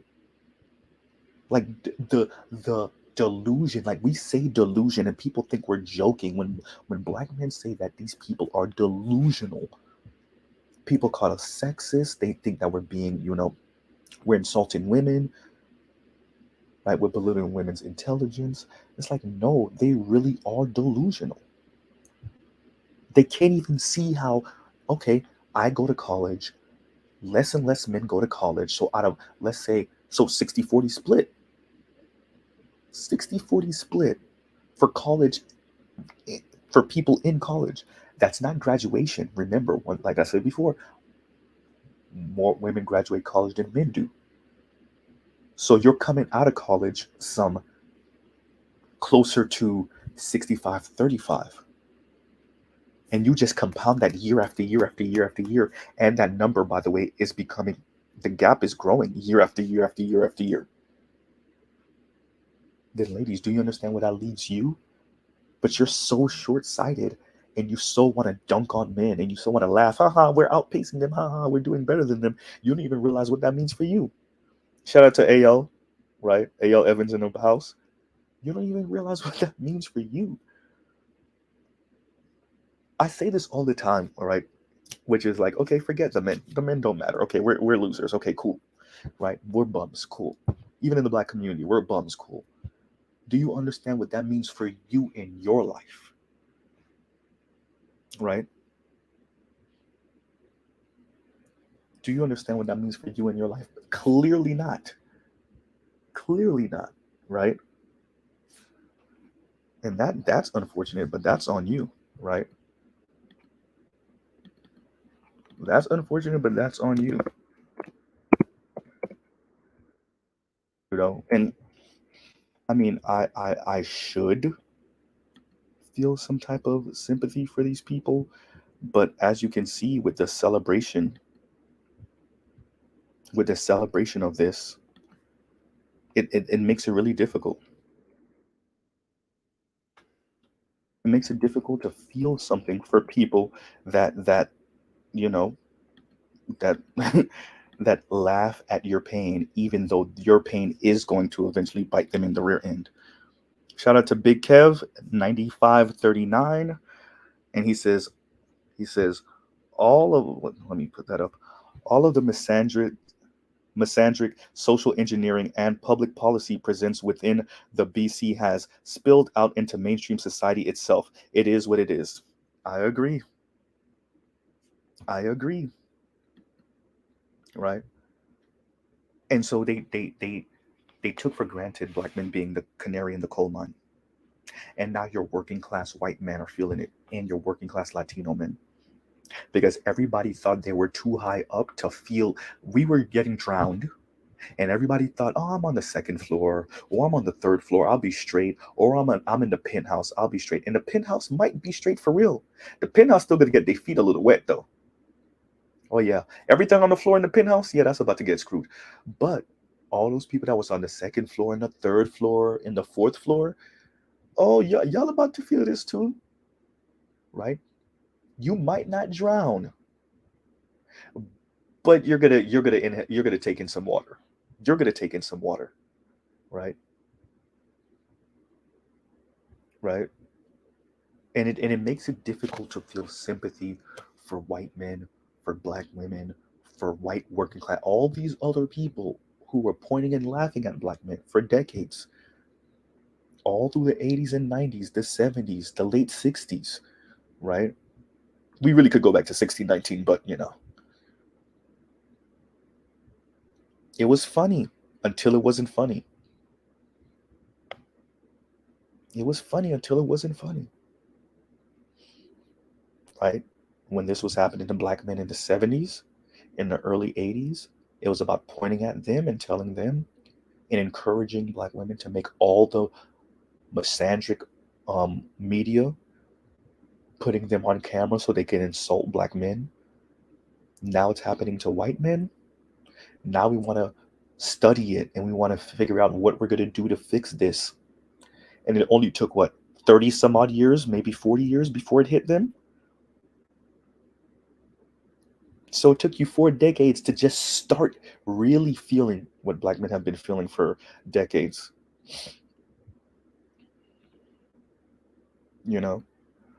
And Black Guru says they were confronted by their racism and hatred of black men.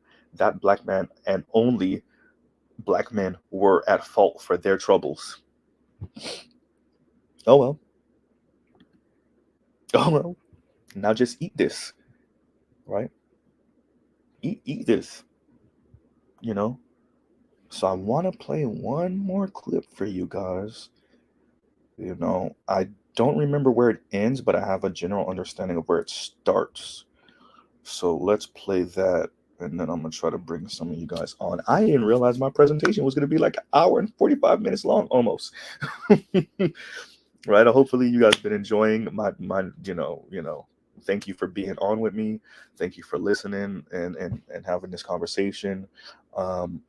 This crisis, this issue that's affecting been affecting black men, but now everybody's starting to kind of talk about this a little bit because it's affecting their men also, which is white and Latino men.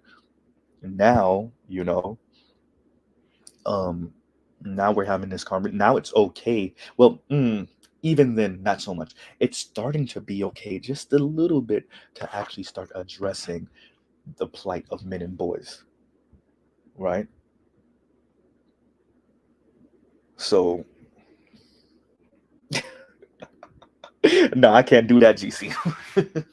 GC says, Z, you're about to be up for 4 hours. No, I can't do that. We got today's another taco night. I mean, I think one of my other lives like this was a taco night. Today's another taco night, and I don't play about my tacos. Giggity.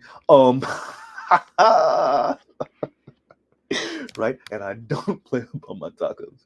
So tonight is taco night, and yeah, so I can't actually be here for 4 hours. But I'm gonna give y'all some time to come up and give your commentary and what you think and give your opinions. But let's see, let's get this other clip ready, and let me see, let me make sure I have the right one ready. Okay, yes I do. All right. Let's see. All right. And so this is George. I said George. I want to say George Galloway, like I'm talking about the British, the former British PM. This is Scott Galloway again, speaking to Marshall and Sauger, right? And here we go. All right, everybody. Thing I've been to the site you're talking about. Oh wait a minute. I'm sorry. I had it on. Oh yeah, no. It is on 125. Let me slow it down for y'all, because I know. Ed spoiled me with the, hey bro, just speed it up. Now I'm listening to the slowest I listen to things is at 125 now, right? And I could get up to 2 times speed, and I'll still catch everything. But I usually try to keep it at 1.5 speed, maybe 1.75. But if it's something that I need to hear quickly, I'll put it at 2 times speed, right? But yeah, I had everything, by the way. So for those of you that were like, damn, these people are speaking fast, I had everything at 1.25 speed earlier, or just about everything at 1.25 speed earlier. But this conversation, I can't keep it that fast because I think they're speaking a little quicker, so you might not catch it. So here we go. Something I don't think gets so what we're talking about gets a lot of attention, and a lot of economists talk about the same thing. And I've been to the site you're talking about. There's a chart put up that's based on Pew Research of a teen survey and survey of young adults. When you're walking down the avenue that is America, 1 in 3 men under the age of 30 have not had sex in the last year. And you hear the word sex and it fires all these neurons. But what that means, in my view, is that sex is a key component or step to what is the elemental foundation of any society, and that's a relationship. And I worry that a lot of young men are not attaching to relationships. And I think young men especially need guardrails, and they need a girlfriend, a parent, a partner, a job that says, put on a clean shirt, don't get high or drink during the week, be kind, learn how to read a room, recognize that no one owes you a living and you have to work for things. And I think a lot of young men are adrift, for lack of a better term, and that young men are failing. In the next 5 years, for every 1 male graduate from college, there's going to be 2 female graduates. So double the number of female graduates, college graduates. 7 in 10 high school valedictorians are girls. Boys are twice as likely on a behavior-adjusted basis to be suspended. So there's a bias against boys. And I think the result is a lot of economically and emotionally unviable men.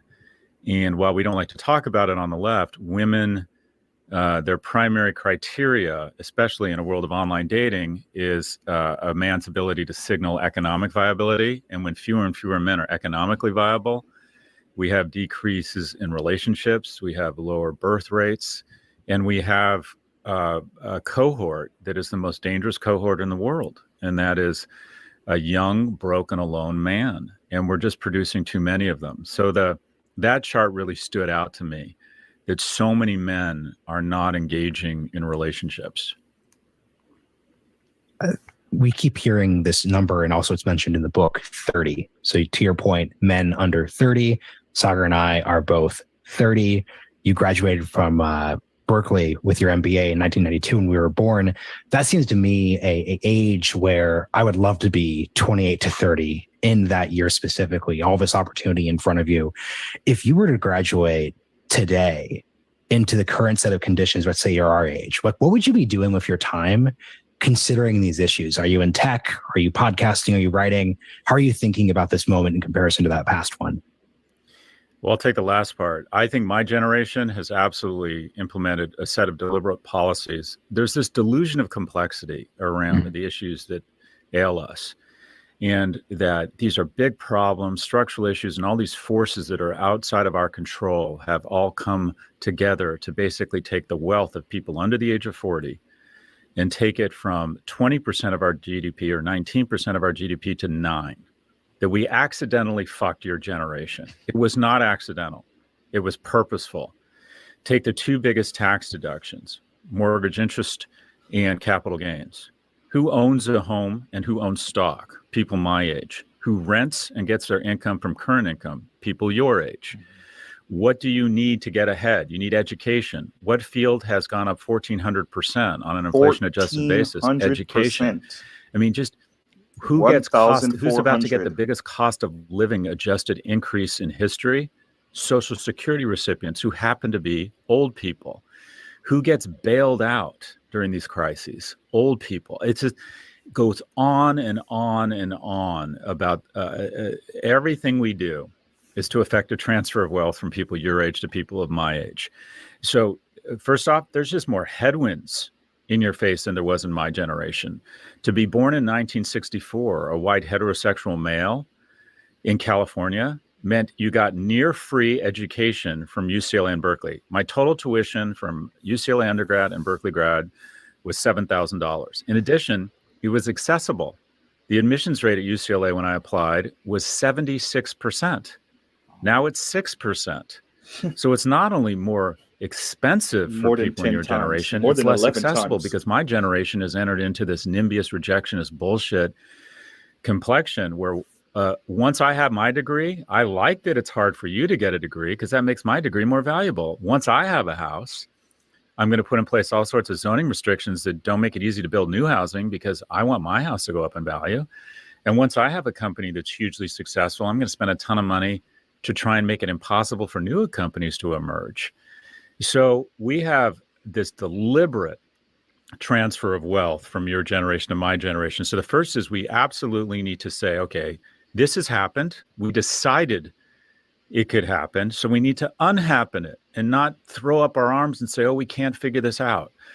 In terms of where I would go, I think about this a lot. Advice to young people.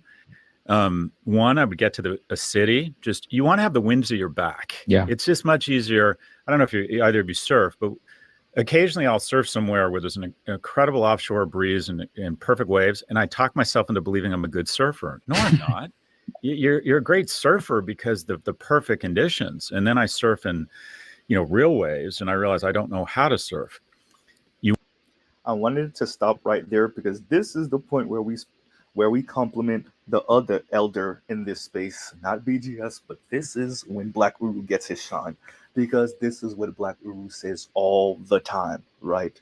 Some of us, we think it was all hard work, and you did work hard, but player, it wasn't all hard work. There's a whole lot of luck in there, especially if you're a Black man, right? And so what you're hearing from Scott Galloway, who is being 100% honest about how white boomers, not boomers, let's stop blaming Black boomers. They got certain things that we could blame them for, but it's not this. They weren't in the game like that to be rigging it like this. Not yet, right? But white boomers stole the wealth from millennials, period, right? And this is a white boomer saying it, right? Or he might be an old Gen Xer. He might be an older Gen Xer, but still, that kind of age group, straight up saying, right? We stole your wealth. We rigged the game in our favor, right? And for some of us brothers that we're doing okay, we might have a business, we might have some money stored up or saved, and we're doing okay in life. Some of us are really thinking it's all hard work. There's no luck. There's no wind behind your back. There's no situation that you were able to find yourself in that others weren't, right? Black Uru says he's the last of the boomers. Yeah, you see? This is what we're saying. So he's admitting that. By the way, once again, what Scott Galloway is speaking to is, the current environment. 2 degrees for everyone. College going up with some 1,400%, he said. 1,400%? UCLA, I think UCLA might be the most applied for school on the planet. I'm not 100% sure about that, but I heard something like that once.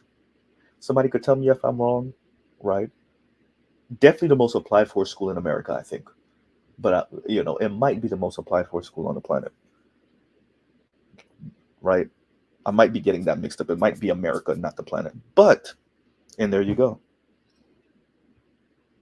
And it went from 76%, acceptance rate to 6%, right? That's more than 12-fold, right? That's more than 12 times. but you know, and that's unfortunate. I have I had so many more stuff to cover, but I didn't want to take. Look, it's already been almost 2 hours, right? So let me hurry up and bring a couple of you guys on and have the conversation. Y'all let me know what y'all think. Once again, like, share, subscribe, hit the super chat for those of you just coming in. Definitely hit that like button on the way in. And I just wanted to, and it's just, by the way, I've only really showed you really 2 men speaking about this. There are other researchers that are speaking about this. As a matter of fact, there was this Indian cat speaking, and he was like, maybe we might have to bring back polygamy, right? Now, I don't advocate for it because I don't think that ends very well, right? That might end with some heads on some pikes, and I mean that quite literally, right? But hey, if if these people want to play that game, then fine. But once again, thank you for being in, you guys. Let's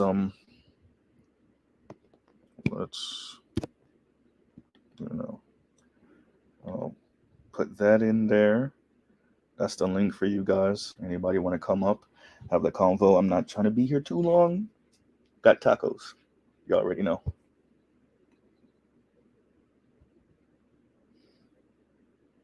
Right? And Black Uru says, people who went to college practically for free created a university system where a younger person ends up with $150,000 in student loan debt. In school debt. You see what I'm like, bro? I agree. And BGS says, if you bring back polygamy, then prostitution will have to be enacted. I agree.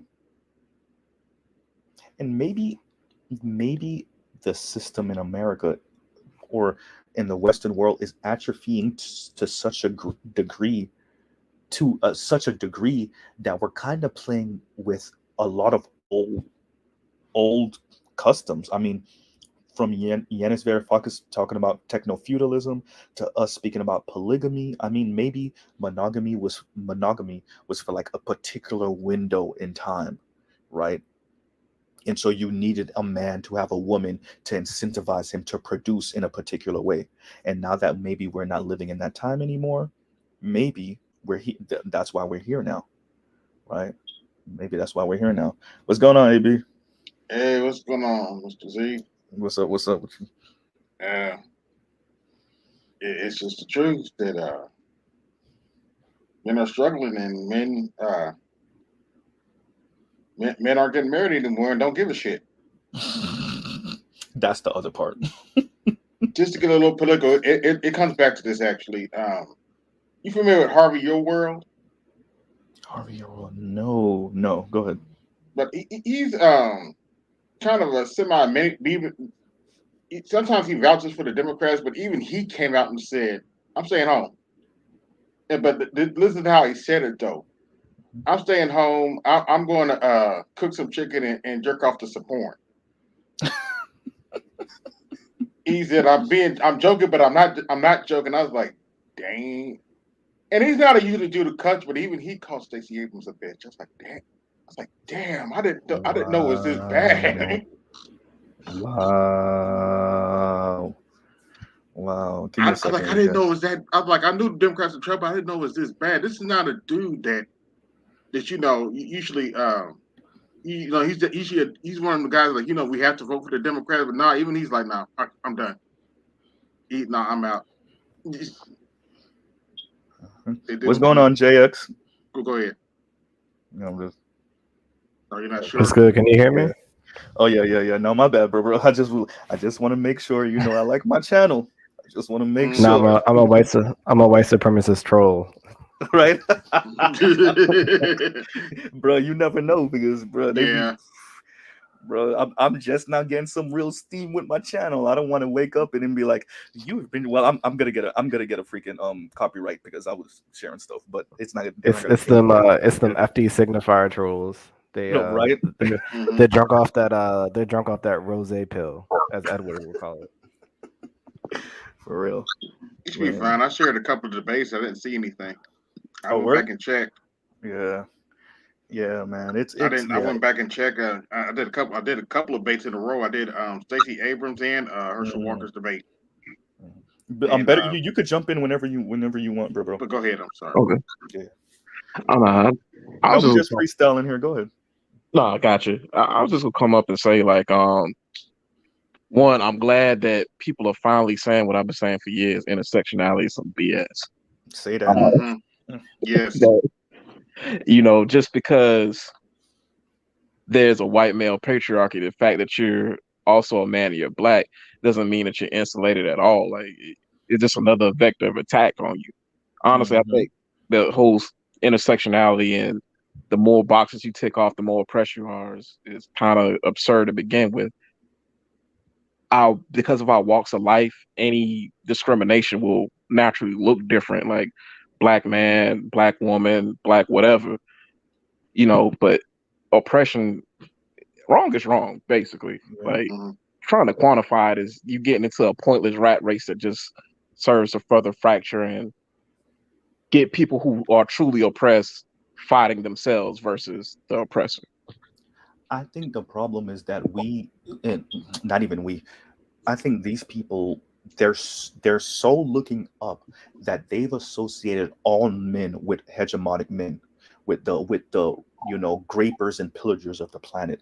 And what ends up happening is you don't because all men have penises, then all men are like these raving bands of like lunatics coming to destroy your village and take over and grape women and beat up kids and kill kids and beat up other men and like go ahead. Plus the fact that they're doing us wrong in the first place anyway. That's the other thing on top of that. And they're popping up the women because they're afraid we're gonna get tired of their shit and just beat the crap out of them. True, but I mean, if you moralize women to the point of like almost infallibility, then what that means is that when working class men finally are tired and start to move on these particular men, and the buffer is women, then that's when air quotes sexism is the issue, right? Right, like it won't be framed as these people are acting as the buffer, as the apparatchiks for the unjust system. It will be framed as these are some sexist ass men trying to overthrow women's position because they're sexist ass men, right? Right, they're misogynists and everything like that. And I do think there are women that are full in the know of that, and they're going to play their part. And the rest of them are going to really be like, no, y'all are sexist and y'all are trying to move us out the way because y'all don't want to see us here. You want to go back to barefoot and pregnant. Is that true for some dudes? Maybe. Yeah, probably. Especially, in the non-black community. But is that true for all dudes or most, at least in the black community? Probably not. Right? But that's how they're going to frame it. And so, yeah, it is using women as a buffer class. Right? And that's okay, fine then. But then deal with the fact that like you were saying, AB, more and more men are like just throwing their hands up and saying, yo, I don't care. I'm just like, I'm checking out. And I don't think they expected first black men like us to fight back already so soon. But then also, I don't think they expected so soon for other men, black and non-black, to just check out this early. They didn't expect it to happen this soon. Right? And it's affecting their daughters right now. I'll be honest with you. This is not me hating on Kevin Samuels, but I'm still amazed at how many white followers he actually had. Yeah. I was like, God, I didn't know it was that big. I figure he may have some, but they really like that dude. They come out and defend him. I'm like, damn. Yeah. Well, it was because of what he was. It was the message, right? Yes. The message, and so like it was, yeah, let's be honest, some of them were getting off seeing him kind of put women in their place, but it was the message, the white women that and it made it really difficult. It made it really difficult to pretend like he didn't know what he was talking about when you had woman after woman, old, young, whatever, educated, not educated, and this speaks to the overall conversation where what you had was many accomplished women coming on and saying regular, ugh, right? Normal dude, ugh, right? Mm-hmm. Like like, and it was a contempt, and that's what, he kind of played with that a little bit. It was a contempt for regular dudes, for normal dudes, and Yes. that contempt ranged from youngest to oldest of women, from different races of women, different educational backgrounds, different sizes and shapes of women, different women from around the world, but primarily in the Western world. It was a contempt for working class men. And the rest of the world can't act like they didn't see that. America's going to be reeling from that particular impact, as small as it was, for a very long time, because it was so blatant, right? And it actually opened the door for us to have a larger conversation of the struggles of men, because these women have, for the past few years, especially on social media, have been so blatant about their contempt for these same type of men, who their fathers were, by the way, who their grandfathers were, working class dudes. And I'll pause right there. Go ahead, Roger. If I can, go ahead, brother, and then Roger going after you. Go ahead. I was just gonna say, just because I don't really have anything like deep to say on this stuff. I think there's a lot of other people that are in the chat that could go further in depth, and because they read on this stuff a lot more. Well, I read a good amount on it, but from my perspective on things, I think going forward in this decade and definitely the next preceding decades or following decades, I think the U.S. is gonna it's not doom and gloom, but I think it's obvious that in this group it's gonna implode. And not like a fast implosion, but I think it's going to be a very. You have so when I look at Andrew Yang, for instance, because people don't talk about. I mean, maybe in this space they do.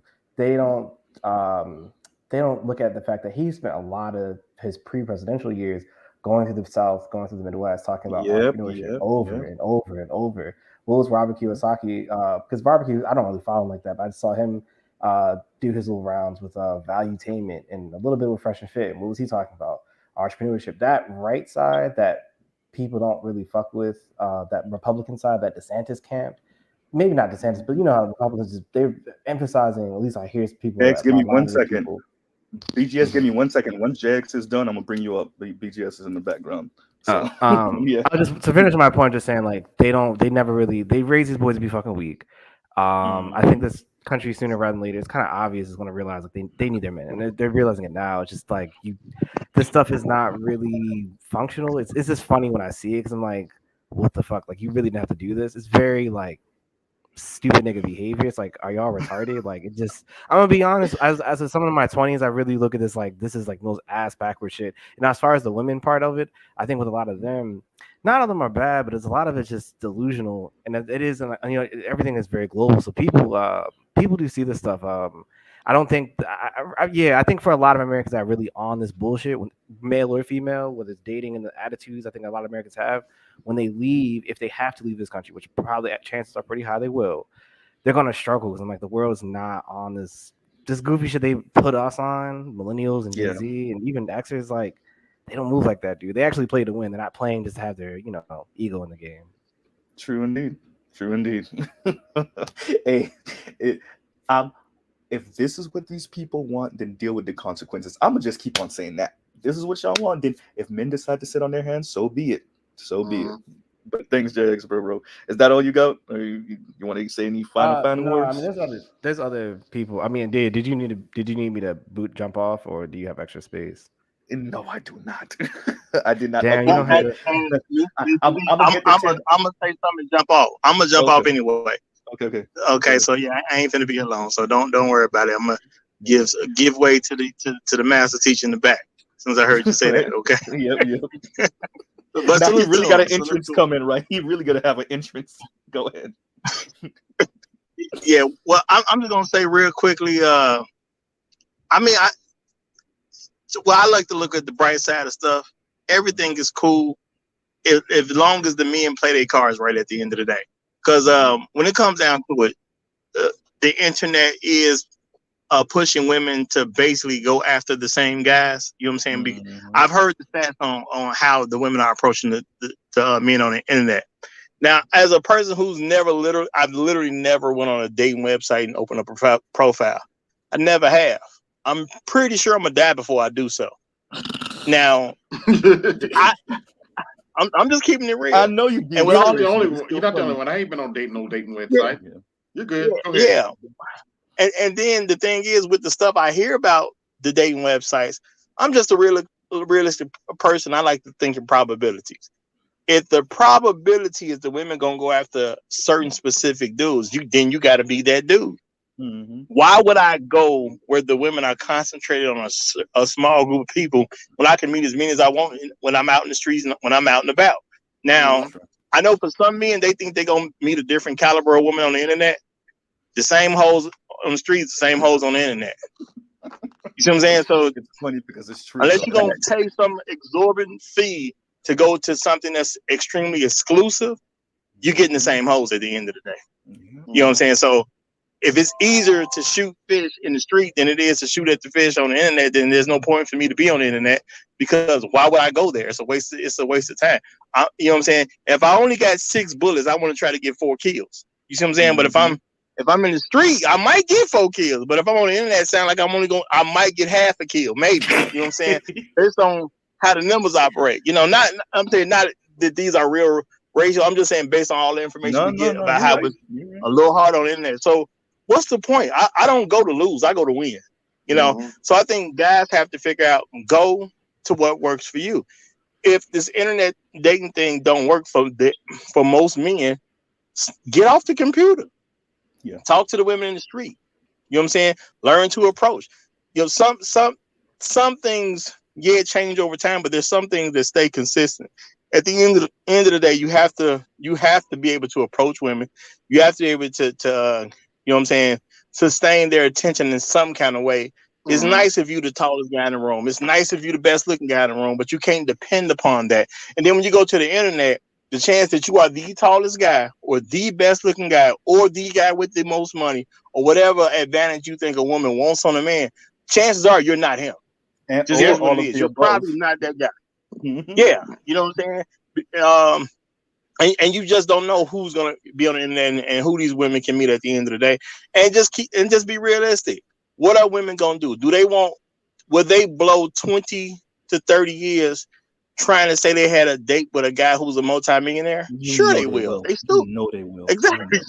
So women are going to blow that much time to get one night with this one particular type of guy or a few guys in this particular stratosphere.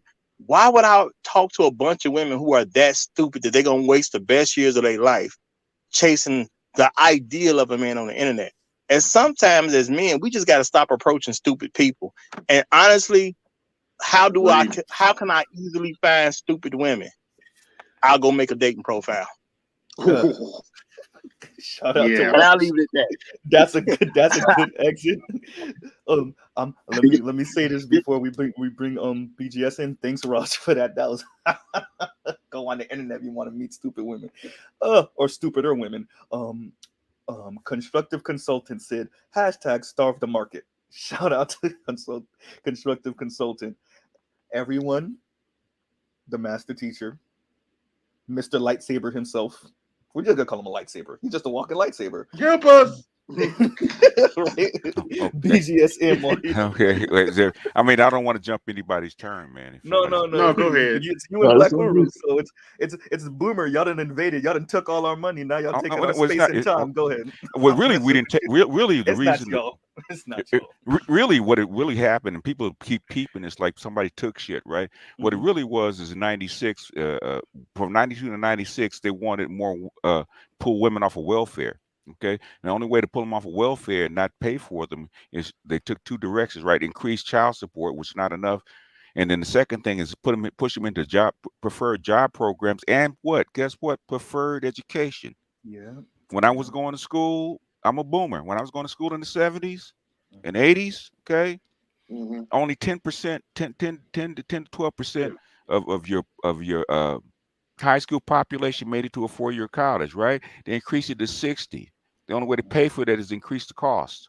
So it became that was definitely the case with me as well, BGS. It was like I had a graduating class of a couple hundred people, and only about 15 of us maybe went to college. I can recall something like that. Yeah. Yeah, well, you had a small graduating class. My graduating class was like almost 2,000. So, but well, what I'm saying is that is the reason that the cost went up. Now, when I first started this stuff going up, because they were actually talking about it, little colleges in the middle of nowhere that charge very little. All of a sudden, they were doubling and tripling their tuition costs because the demand was there. Okay, In the 80s.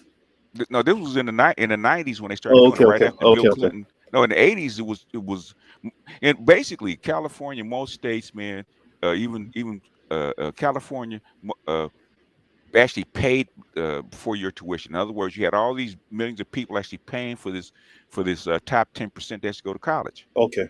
It was really you literally had to qualify. Okay, we're talking about admissions. You had to qualify to go to college, right? It wasn't no easy thing back then to go to college, man. You had to scatter your admissions out to to the four winds, right? And trust and believe, if you didn't have at least a high B, you wasn't getting in. Okay, before your college, you got to go. Well, and that also explains the vast difference in the change of the rates of admission. Yeah. Or applications that are accepted when you're selecting amongst the top 10 or 5% of students throughout the country, you're going to have plus 70% acceptance rates. When you got 60 or 70% of all high school graduates at some point matriculating into college, those acceptance rates are going to be much lower. Much lower, and then the cost is going to go up. You're a finance guy, supply and demand. Yeah, supply and demand. Okay, but that's the reason that he's not telling the whole truth. That's what I hate about guys like that. They don't tell the whole truth. Okay. They know what the fuck happened why this stuff went up, because you need to put. That's how come you went from, especially for white women, right? That's how come you have 70, almost 80% women in college, okay, getting a degree, and guess what? So is society getting better because women have more degrees? No, they already said it. Yeah, it's not. Okay. I didn't play the funky academic. He said that too. He was like, is society becoming more equal because we have more women in college and stuff? No, in fact, you're pushing the guys that would have been capable, like the guys would have been capable actually doing greater stuff in your society. They can't go. One, because they don't, because the slots aren't open. Okay, they can get in, but they don't have any money. Okay, to actually go to school. So these guys are getting left behind. But that's not the reason I came up here. I wish they would just say what the fuck, instead of this bullshit that they pass off about boys being in trouble. They know what the fuck is going on, man. It's called lying flat. It's called being grass eaters. It's called the great. I love it. The great. Bring out the red lightsaber. Right? Go ahead. Okay. No, this is gonna get some black pill, and then I'm gonna bounce, right? Go ahead. Then I'm gonna bounce. Okay. They know what the fuck it is. Go back and read the Mouse Utopia, right? Exactly what Calhoun said back in the 60s happening right now. You're not. In other words, men have no motivation to actually participate in the society, so they're going to do the absolute fucking bare minimum. And the ones that get tired of the situation will bounce, just like he said. Okay, what people know has always been true in any society, right? Men have the ability to leave if they don't like what's here. Eventually, what you're going to see is on passport bros are going to increase. They're going to bounce and go someplace else because they can't do it here. They can leave. Okay. What happens to a society when the men start leaving? It collapses. Okay. You freaking over 200 years, you turned this motherfucking society from a patriarchy to a matriarchy. Congratulations. You played yourself. Congratulations. And you gave these women power. But the thing is, at the end of the day, the men have to be rewarded for something. You don't stay in a society where you don't get rewarded. You keep shitting on your men. I don't blame these guys, because I have to talk to these men that have sons that are not interested in women. They'd rather stay on the internet, talk to their boys, look at porn, and play video games. Fuck these women. Hey. There's no incentive. There's no fucking incentive for me to engage with you. And guess what else I'm not going to do?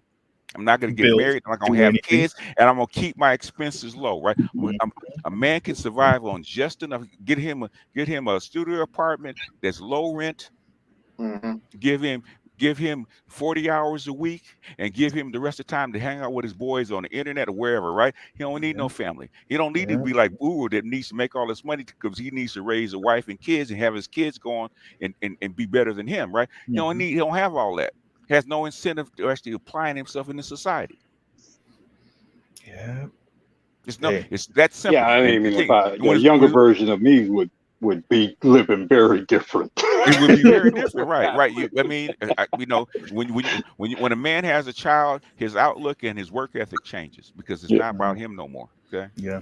But they don't know. They know it, but the thing is, there's nothing they can do about it because you can't even convince the fucking women to get off what they're on, right? Okay. That's and my they, point. they know because now there's look at the what is it the in the news, right? Just this week, right? Lack of black sperm. Oh yeah, I saw it. Yep. Really? I want a baby. You can't even get free sperm. You can't even go get By a sperm lot. We're to have only a baby. 2%. We're only 2% of donors. Only Donors, 2%. Oh, yeah. I don't blame them. Oh, by the What way, is in that, this Zach? one, I they're don't blame saying, oh, Why would I black men, we donate? need you.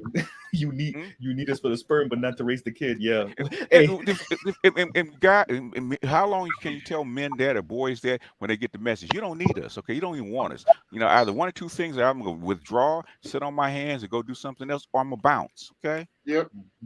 Those are the two things that are happening. And basically, any society that cannot retain its men will implode. Matriarchies, when they can no longer attract men to expand and survive, will implode. Women can't do this shit. Tell them to eat the box. Eating the box ain't gonna do shit for you. You're gonna implode because guess what? I can tell. I know too many lesbians, man. They get in their fucking mid-30s. They start looking for a goddamn man. Because why? Because they get tired of taking care of a goddamn woman. They're not built for that shit. Well, the thing is too with lesbians, they getting the same thing. That's the interesting thing about it. They get exactly the same thing as a lot of guys getting. Listen to. I mean, there's a reason why the highest DV rates are amongst listen lesbians. to what I'm saying, okay? Listen to what I'm saying. I know too many goddamn lesbians in their 20s to eat in the box, right? By the time they're 30, I'm getting tired of taking care of these bitches. They're not built for that.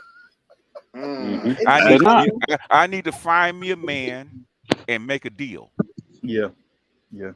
I need to find me a man and hey, you know what? I'm normally not attracted to men, but guess what? I'm gonna fuck you 3 or 4 times a week. I'm gonna do my part, and whatever you need me to do, I'll do. I'm gonna make you a deal because I'm not take care of no more women and children anymore. They're not built for that. That's their. The thing is, that doesn't even matter. The fabric of your society is built on what you call the regular guys or what they call the beta males, right? Okay, without the fucking beta males making up the body of the society, it's going to implode. America's going to implode, and the whole world will implode because it's not just here. Yeah, that's here, a fact. it's in the United States, it's in Europe, it's in China, it's in China, it's in Japan, it's in Korea. It's all over the world. Look! Everything's going to turn into Greece has already gone through it. Oh yeah. Europe is going to implode. You got is it Sweden? I think it's Sweden. They're trying to pass a law to keep men from importing wives from Asia because they don't make. I saw wives that. in Yeah, Europe no more. it's one of those small islands. It's one of those. Yeah, it's a small like kind of. No. It's a European country that's thinking about passing a law. You cannot bring no Asian brides no more. Good luck. Okay, it's getting that bad. They see what's going. The thing is, they didn't believe what they didn't believe that Calhoun was right. They thought that, like you said, they thought that that nurture could overcome nature. Guess what, bitches? Nope. It don't work that way. That actually doesn't surprise me because despite what black men might think, them white bitches over there, they're on feminists. You think black women are bad? Some of them white bitches over in Europe, man. Oh yeah, no, they're on another level. Yeah, they're a different breed. They're on a whole different breed of feminism. Hey, I'm like, by the way, you see what Richard Reeves said. Even Gloria Steinem got married. Oh, the irony. They all got married. All them feminists that write this shit, they're all married. But the thing is, and the second way feminists are talking to these millennials and Z's is, look, okay, we put you in these positions so that you can take the man's role. Guess what you're not doing? Yeah. And if you don't do this, feminism will collapse. Yeah. along with the rest of society. Because guess what? Your boys don't trust you no more. They don't want to deal with you. Nope. Yep. We don't. Men with families, I got kids, man. I got grandkids. That's a motherfucking headache. You do that because you either duty and you get some kind of reward from this shit, right? Otherwise, you wouldn't do this shit. Like we were saying, if I had to do it all over again, I might make a different choice. That's just not easy. No, I mean, I definitely would. If I were younger, I definitely would. You might. I probably wouldn't even be in this country. Frankly, I mean, I'd have been passported that. Black people will be jet setting somewhere.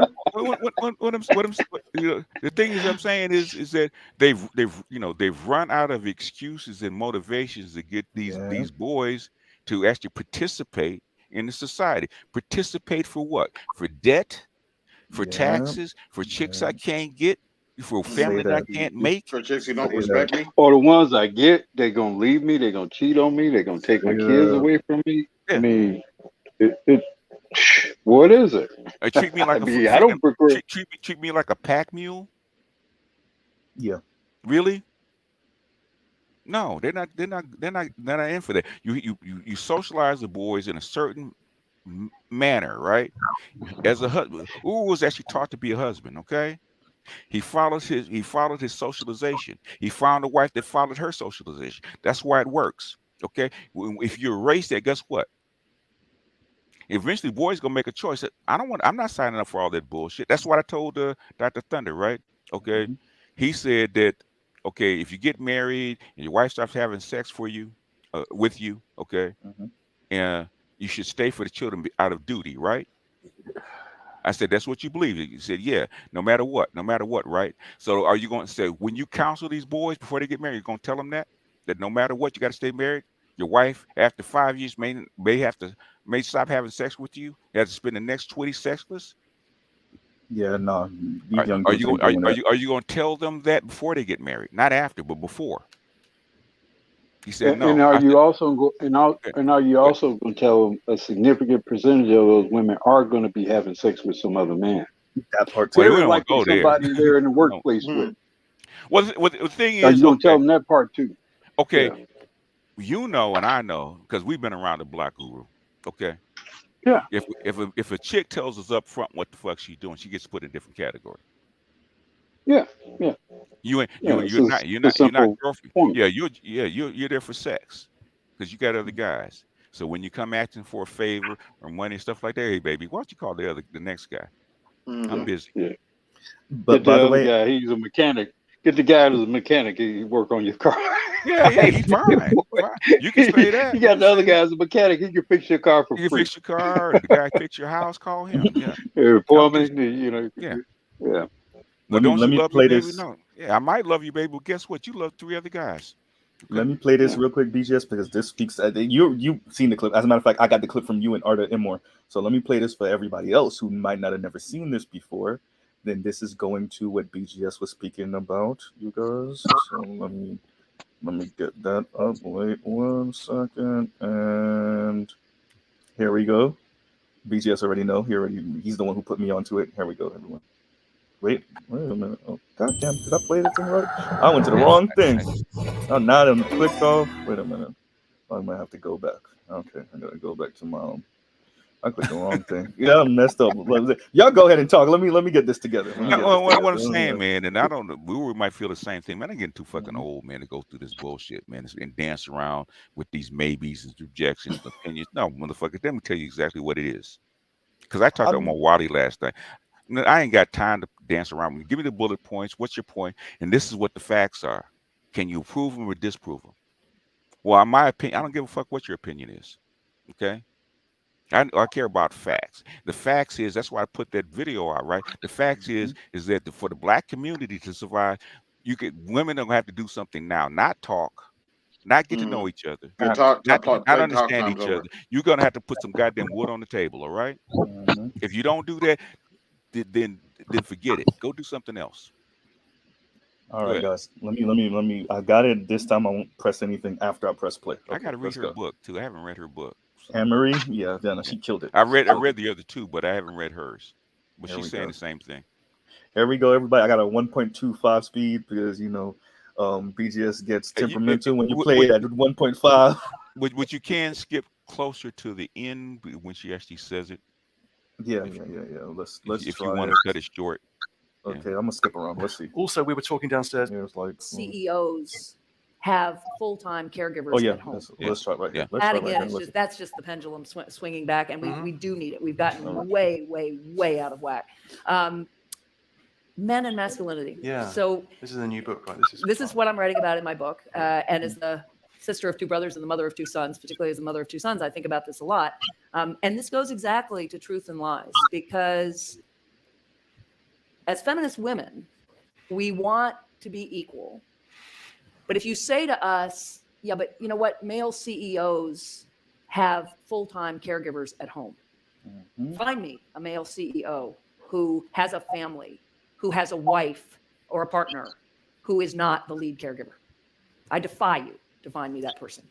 So then you say to the same women, so if we want to be CEOs, yes, we're superhuman and all that stuff, but you know what? Actually, you can't really expect us to do 24/7 jobs any differently than the guys do. So if we're going to be there and we're going to be in those top positions, we need a lead caregiver at home, as I have. And my husband obviously has a full-time job. That's great, but he's the lead parent, because I could not be the lead breadwinner if he were not the lead parent. I simply couldn't. Somebody's got to be home.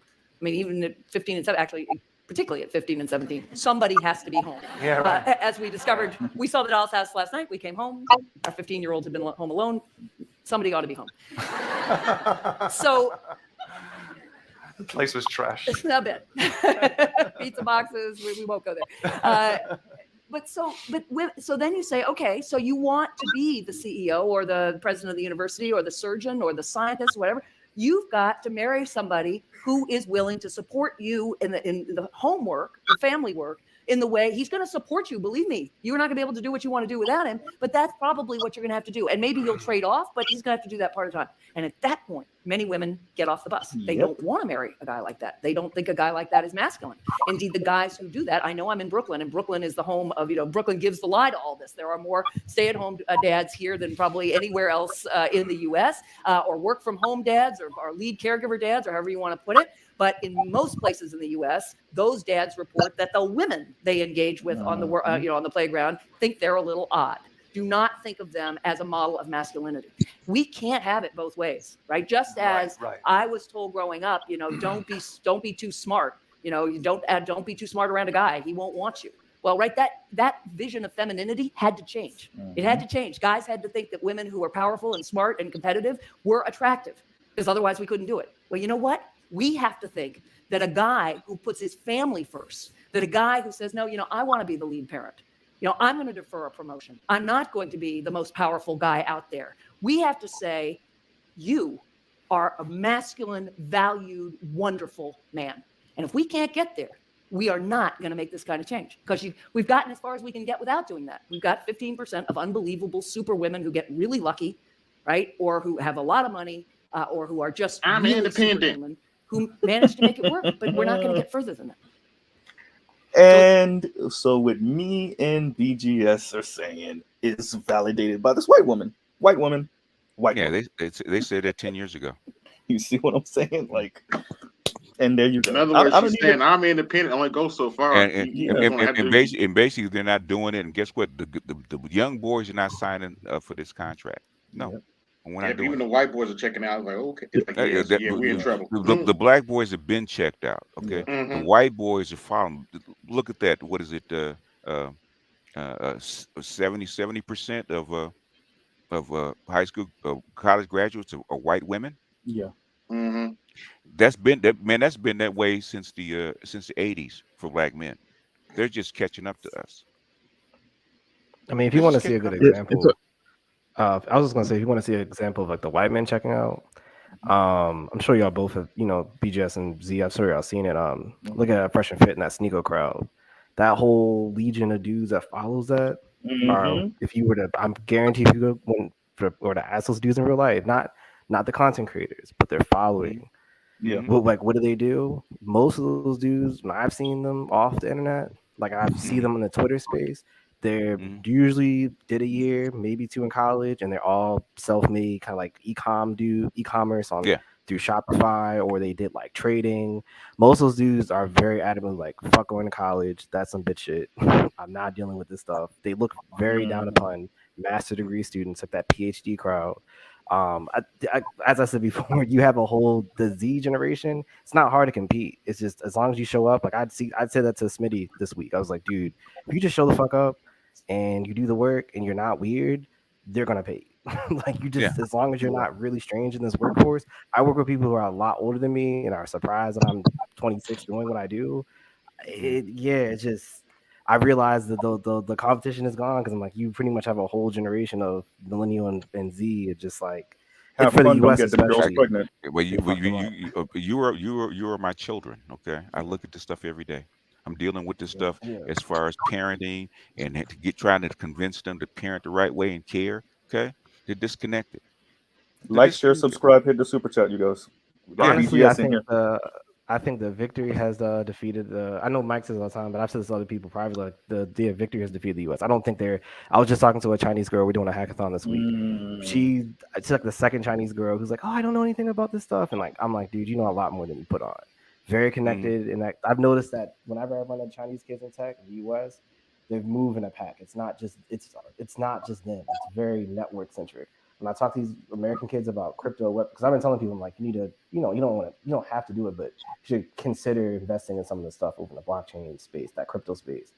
They're not aware of it. I'm not trying to like make that to a whole thing about that, but I'm just saying I've noticed over here, it's like people are very comfortable. The ignorance. These other people, they're hungry. I'm like, these kids out of India, Nigeria, China, I'm like, dude, they come for your lunch. And these jobs, like the hackathon we're in, some of the winners are not in the US. Most of the winners aren't in the US. There's a team that won the previous year from El Salvador.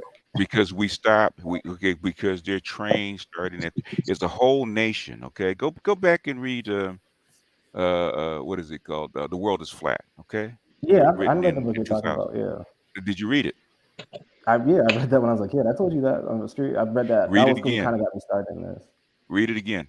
Okay. Read it again. Read it as a 26-year-old.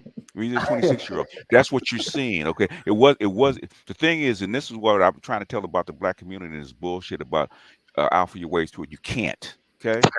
It's not about dating and make this what Mr. Z presented is not about getting pussy, okay? It's not about dating, okay? It's not about getting along with your goddamn one. It's about the fabric of your society. That's what they're talking about. You're gonna have to change the way you do business with these boys, otherwise your society is gonna be sunk. That's what they're trying to tell you. Yeah. They push women out there and pussy out there and that kind of stuff about them being lonely out there as a way to kind of shame us. No, but how to way to ease it through, because if you tell them exactly that society is sunk, okay, people start to panic. No, they're worried about what's going over in Asia, what's going on in Europe, what's going on down in the continent, in the parts of the continent. Okay, that's what they're worried about, because these guys are. All this shit is a social fucking contract, right? You need everybody to sign on to it. If you do not, guess what's going to happen to your society? It's going to implode. Yep. And if you men do the bulk of this goddamn work. What happens if you have men check out? It's gonna implode. They know that. It's already starting to implode. They can't find enough workers to actually like JX is saying, right? They can't find enough dedicated, motivated workers to actually do this shit anymore. Yeah. And it's getting That's worse. why they run the hackathons. I'm just gonna kind of say this. Go ahead. No, I just want to say with a quick stop comment. There's a dude I talked to in North Carolina. Odd dude, kind of reminds me of BGS, but a little more, just very odd. But his theory is that they run these hackathons. It's not. He was talking about like Amazon, IBM have been running more hackathons post COVID. He was like, his theory is that more people are retired. They can't find good enough workers, so they're like, fuck it, we'll just hire anyone.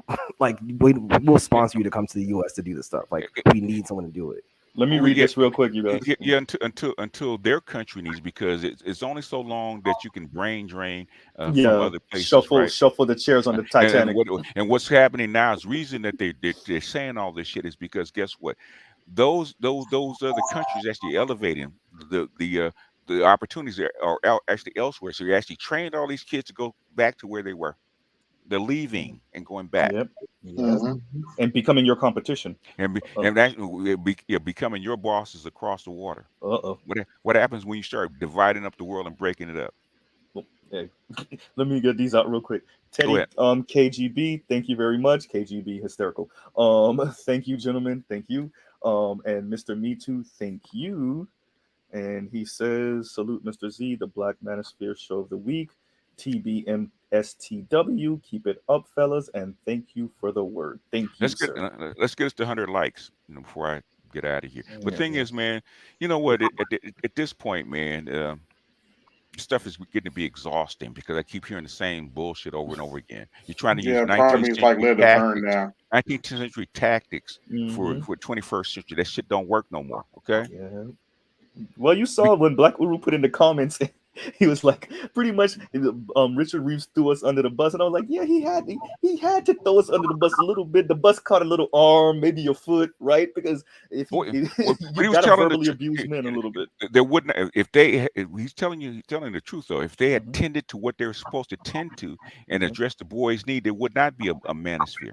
Wouldn't be one. Wouldn't be a need for one. He's telling the truth. He's not, but he's not talking to us. He's talking to them. Yeah. This is. If not, you're gonna get more Sneakos. You're gonna get more Andrew Tates, right? You're gonna get more of them. There's more of them out there, okay? And it's gonna get worse if you don't do something. That's what he's telling. I said this is the tip of the iceberg. That's what he's trying to tell them. Brookings Institute is no Rudy Poot institution. Yeah, that's exactly what I'm saying. Yeah. They are hooked up with the DOD. Okay, this is when they get in on something and start talking about it. Trust and believe the military intelligence is right behind them. Real researchers. Real. That's not no BS crap. That's what I was saying. He's not. Yeah, I mean, what they basically are assessing is the actual threat of the going concern of the United States of America. Yeah, that's what they're assessing. And they've been saying this for the last 6-7 years. The same shit. They started with the black boys, and now they're moving to the white boys because nobody's paying attention. Okay. Nobody's paying attention.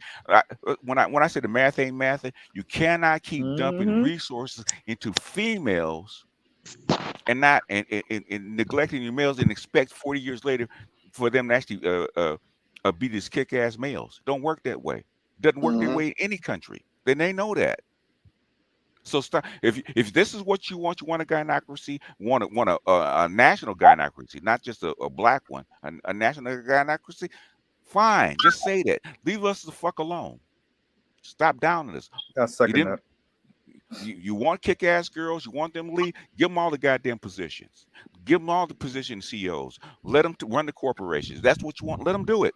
Look what they're doing in Hollywood. They can barely even do that. They can barely. Look what they're doing in Hollywood with all this work. And they're losing money doing that. They're losing money hand over fist because they can't do the work. Okay, let them have it. And it comes off corny, forced that part too. But go ahead.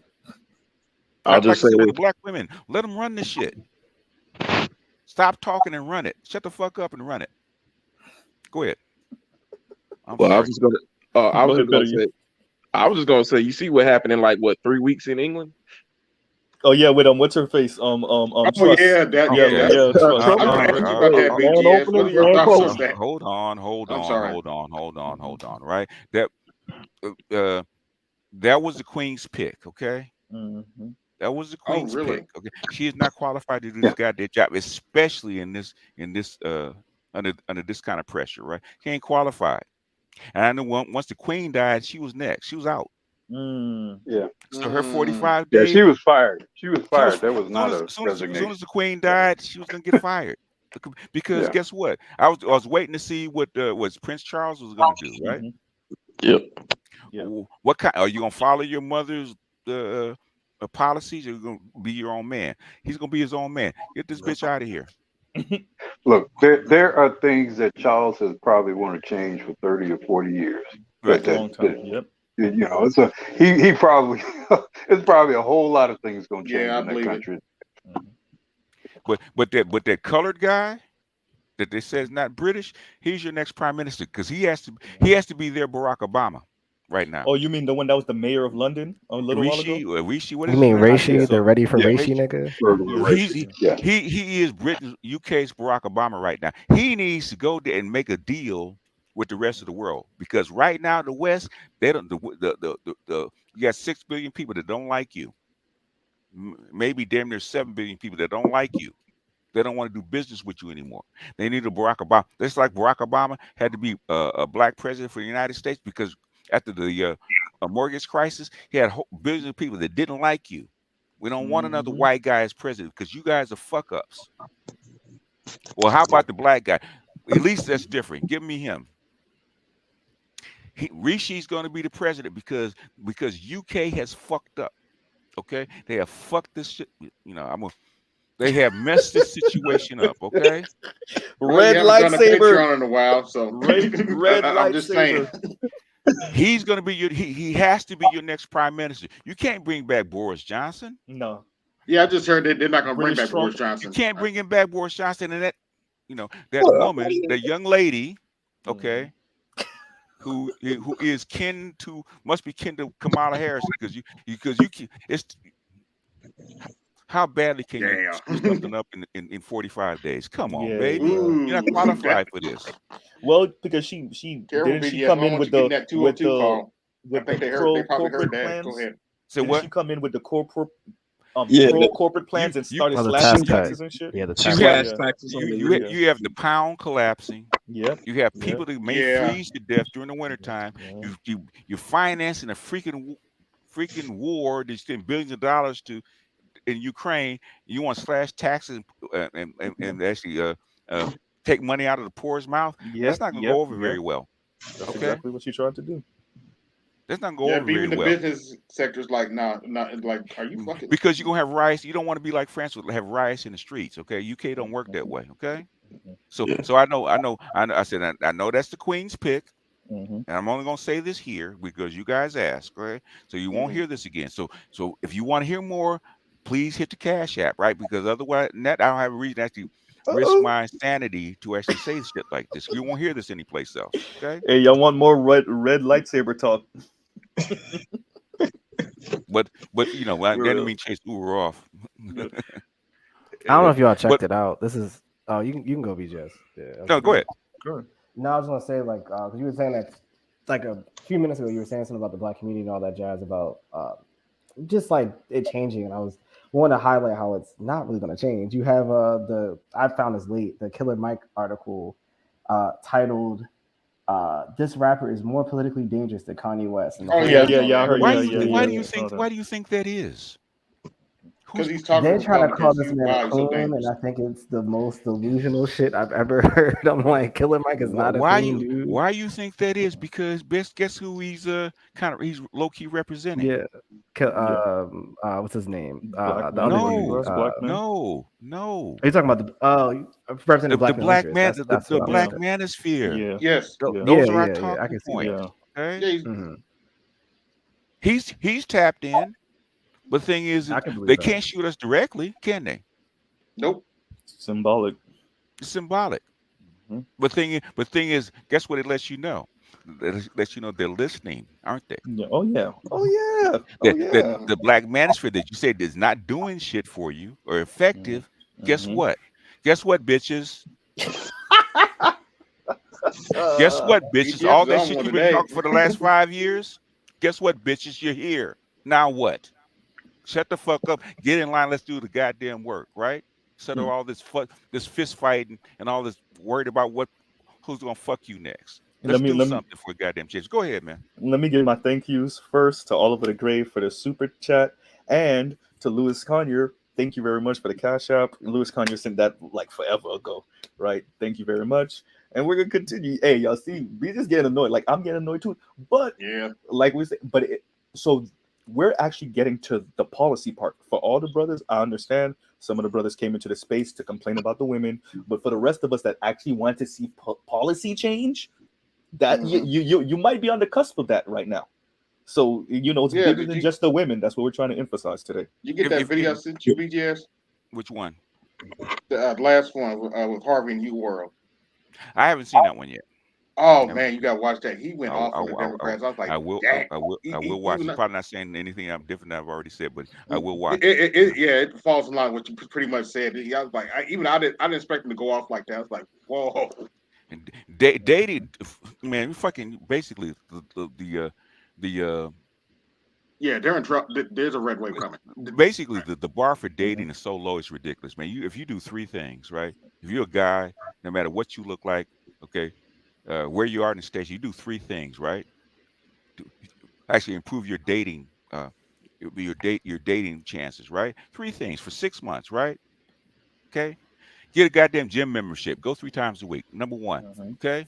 Second, okay, get a phone sales job for 6 months. Learn how to get rejected and still deliver the line. Third, find an improv comedy improv classes. Learn how to tell a goddamn joke and entertain. Those three things will actually get you pussy. Okay, that's simple. Within 6 months, if you do it for a year, you become a master. It's not that goddamn hard. Stop paying 10 grand for shit that you don't need. Three things, But right? are you telling me I was scammed by Lucario? I was scammed by Lucario. I don't know. Did you? Hey, let's not even. Let's not even. I don't know. Did you pay him? No, I'm just fucking around. I just think it's funny. No, I mean, basically throw a rock. Okay. Has any dating coach told you what I just told you? Nope. No. Oh yeah, I've How heard many? people on the street say that. Yeah, I mean, I talk to T-Talk regularly, so I mean, he's kind of said some similar stuff. Yeah, I mean, I think anyone who's logical kind of knows that. Yeah. It's like training an athlete, right? It's called what skill sets you need, and what drills can I give you to practice, right? There's other things that go along with it, but the basic three things that actually improve your dating chances is real simple. Get a goddamn gym membership, get a book on weightlifting, okay?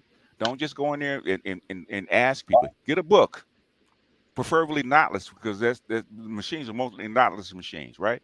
Preferably knotless, okay? Get in, spend 3 hours a week doing that. Spend 3 hours a week in a improv class, learn how to tell a joke and improvise on the fly, which they will teach you. And then get you a part-time, don't have to be full-time, part-time phone sales job, and learn how to get rejected. No, let me get this out before it gets out. Gil Gami, thank you. He says social worker tax hysterical, funny, true. And Red Falls Black says her Trust Britannia Unchained book was that Thatcher-esque neoliberal-ish. Probably. She probably was inspired by her, but she can't pull that same stuff now. If she had the talent that Thatcher had, she'd be fine. Yep, but she doesn't. She doesn't. Okay, she doesn't. You knew that when she first got there. She doesn't. Okay. But the thing, in my opinion, the Queen wanted a woman, one last prime minister that was female. It was granted. When the Queen died, the clock was ticking. So I'm not surprised that she got booted in 45 days. She wasn't supposed to be there in the first place. You saw she refused to. At first, she was refusing. I saw the clip of her in Parliament debating and saying she's not going nowhere. When you make a mistake, you need another chance. And then next time I seen her, boy. Well, in other words, King Charles came down like, you like really? Like you exactly. In the summertime, we can afford you. In the wintertime, we can't afford you no more, baby. I mean, once the currency crashed, that's kind of it. Because like the pound was basically neck and neck with the dollar. I've never seen that as long as I've been alive. Yeah. Correct me if I'm wrong, BGS. I'm not even gonna get into that. But thing is, look at your dollar. Okay, the dollar will tell you why the pound is crashing. Shout out to Toya the Texan. She said scooted and booted. BGS, you can correct me if I'm wrong, but the equivalent of what that heifer did is like Kamala Harris was running the country and fucked up the currency so bad that the Federal Reserve had to step in and tell them, look. Nah. Well, Kamala, at least Kamala knows her limitations. Yeah, because they ain't gonna let that on take a Kamala Harris does not want to be president. Okay, let's put it that way. Yeah, she knows her limitations. Okay, this woman Okay, I'm not surprised that she's going to 45 days. In fact, I'm kind of surprised that she lasted this long. So I'm not surprised. Wow, is that bad, huh? How long has it? When did the queen die? It was Sometime a couple months ago. That was like July. I want to say Yeah. July. Yeah. July, Like August. yeah, something like a couple months ago. Yeah. So basically, yeah. I'm not surprised. As soon as she was buried, guess what? You okay? Time to The get her clock out is there. ticking. Clock is ticking. Yeah. Yes, you got. Yeah. But anyway, I'm gonna put my soapbox up. No, we like red lightsaber on BGS. No, this I I'm was on gonna- black I was- pill edge. That's Red the black lightsaber is nice. lightsaber. That's the Mandalorian. Yeah. Oh, Mandalorian. add- Yeah, I might get one. I might give me a black lightsaber. I want to add on what you were saying about the dating part, BGS, because I think with that, I saw something on Twitter. Speak up a little bit. Days. Damn, hold on. You can probably hear me. Is it too loud now? Or? No, now you're No, good. you're You're perfect. Good. All right. I was on Twitter. Well, on there every couple of days, but I saw some lady. She was like, I don't know. She probably was around your age, Z, and she was telling like women like 18 or looked like I think she was saying like I'd say 20 to 30. She was telling them like, yo, don't date in your 20s. It's not worth it. Blah blah blah. Like, yo, all these men at this age are terrible. And then she was trying to tell them like, I'm in my 30s now, and I live a better life because I wasn't, I focused on my career and I didn't date. And this guy I follow, who he's a pretty prominent black tech CEO, not super big, but he just runs that kind of LA, San Francisco tech circuit. And he retweeted it, and he was just kind of like, "This is terrible fucking advice because what this will result in, you will be 30 years old with no dating experience. You will not know how, like, you'll just think that serious relationships just happen. You will have no actual fucking relationship skills. They manifest. And honestly, I'm gonna be real. Even with the sales job and the gym membership, I think with a lot of these, because I know kids, I know men and women who are like this. They have no dating, like they just got their first relationship, like maybe last year, maybe the year before that. Like this is all post-COVID relationships. I'm like, yeah, you niggas might probably be in your 30s, like going through some weird, I don't know, fucking red pill rage type shit. That's just my theory. That's why I said okay. Think that from the producer side, what does the consumer actually consume? What does she want? What does she want? What is she? You're saying what does the what does woman she want? What does the woman want? Yeah. Oh, as a market. Emotions, happiness, sensations. No, they want to be entertained. Women are internally bored. They want to be entertained. What's the first thing you say to a guy that doesn't really talk and he might be? He doesn't entertain me. He's boring, right? Yeah. He's boring, right? Okay. In pickup, right?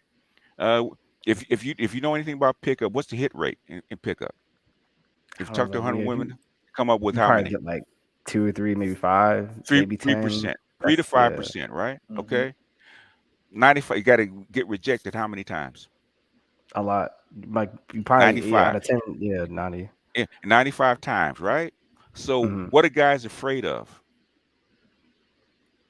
Just rejection. When they go out and rejection, got to get over that, right? But what I'm saying, due to them not having the dating experience in general, because I'm long-winded, I'm just trying to write my point. I'm saying there's a lot of kids my age bracket who they don't have experience at all. I don't even think the gym and the improv. I think these kids are just gonna be like legitimately into their 30s, just not knowing. They're gonna be kind of where like Austin Hollerman is now, where like people on this whole like passport bros. It's gonna be niggas 35 talking like this. Like Hollerman is 23. He's been dating. He just doesn't like the dating options here. He's been dating. Yeah, but I'm saying these will be people who are having 20-year-old talking points, but they'll be physically at these age. They'll be 35, 36, talking like 20. Maybe that exists now. Pray tell, how do you rectify that, sir? I'm not. Hey man, I went to a public college. You disagree with me. How do you rectify? Have you tried it? I wasn't disagreeing with you. I was just adding more context to what I was saying. Yes, you were. No. You said you. Wait a minute. Didn't it sound like you disagree with me? Didn't it sound like that? Getting to the gym. I don't know. I don't like sitting in the chair in the middle of the stadium. And sales job is not going to do anything for these. No, kids. I wasn't. Okay, let me be clear. I wasn't saying that I don't think it would do anything. I'm just saying that due to a lot of these kids not having had any dating experience at all, I'm just thinking maybe I'm just thinking about it in a different way. I was just saying like I don't. No, in other words, no matter what you do, they're gonna be the same way when they get to 30, no matter what, right? That's what you're saying, right? I was just saying I wasn't even thinking from the guy side. I was just saying from like the women's side. Them No. like, body chicks is Don't dance, right? I need bullet points. Get on, find your square and stand on it. What do you mean? My square was really just a lot of these kids just don't have a lot of dating experience. That's really all I was trying to get at. I was just saying in general, dude, a lot of them just haven't really been out there like that. How did they get dating experience? They need to go out there, but I'm saying a lot of them are just legitimately just timid as fuck to go out there. Like how do you get them? So in other words, if you if I lined you up to play football, right? You never been hit before. So I'm sending you in the middle of a game and get hit. What you gonna do? No, I mean you send it like you do practice, you do drills, you do drills, right? So in other words, you take a timid kid that's never been hit before and do drills to where he actually gets used to doing what? Being hit, right? Yeah. Just like it's taking a guy to rebound or dribble or shoot. They never picked up a ball before. Yeah. What do you have to do? First, you have to get comfortable with the ball, right? It's the 5 bricks principle. It's the 5 bricks. I mean, I'm not disagreeing. I was just saying it was just maybe I wasn't making sense by how I framed. I was just saying there's a lot of kids I run into. They just do you agree? No, I'm hearing what you're saying. I agree with what you're saying. I agree with what you're saying. You don't. I'm just saying. No, you don't. No, you're saying despite all of that these kids to have no dating experience will be the same way at 30 years old, no matter what you do. That's what you're saying. So what I'm saying, giving these drills is not going to do very much good. That's what you're saying. That's what I heard. I don't think I was. Maybe you didn't mean it that way, but that's definitely what you were saying. But at the end of the day, but for you younger guys, y'all got to get away from the computer. That's really what it is. Y'all have to get away from the computer. Y'all have to go out there and start doing stuff the same way we did it. I go out into the street. I take a chance on getting rejected by women, but women have trained y'all. And I'm not saying that, nothing against y'all. I'm just saying from a societal standpoint, your mamas included, they have trained y'all to only talk to a woman if she pre-approves you based on a computer. Pre-approved credit. You don't, y'all. If y'all have to get pre-approval from women, which means the women have now taken charge of the date market. They decide who's doing what instead of men deciding. See, a woman gets an opportunity when a man talks to her. Man don't get opportunity because women ain't trying to take care of us. We take care of them. So what does he have to do? You got women who you got to do like what you said, BJ. They got to get out there and start talking to folks. That's what they're gonna have to do. The stuff that you said would help them do that. That's what I'm saying. What do you think Pookie and Ray Ray do? Why do you think they get so much pussy? What do they do? They talk. That's all they do. That's all they do, and they don't mind. Don't give up about getting rejected, do they? Go to the next shit. That's part of the game. Till they get a hit, and one like they always say, well, if I get her to laugh, I got her right. How do you get her to laugh? Tell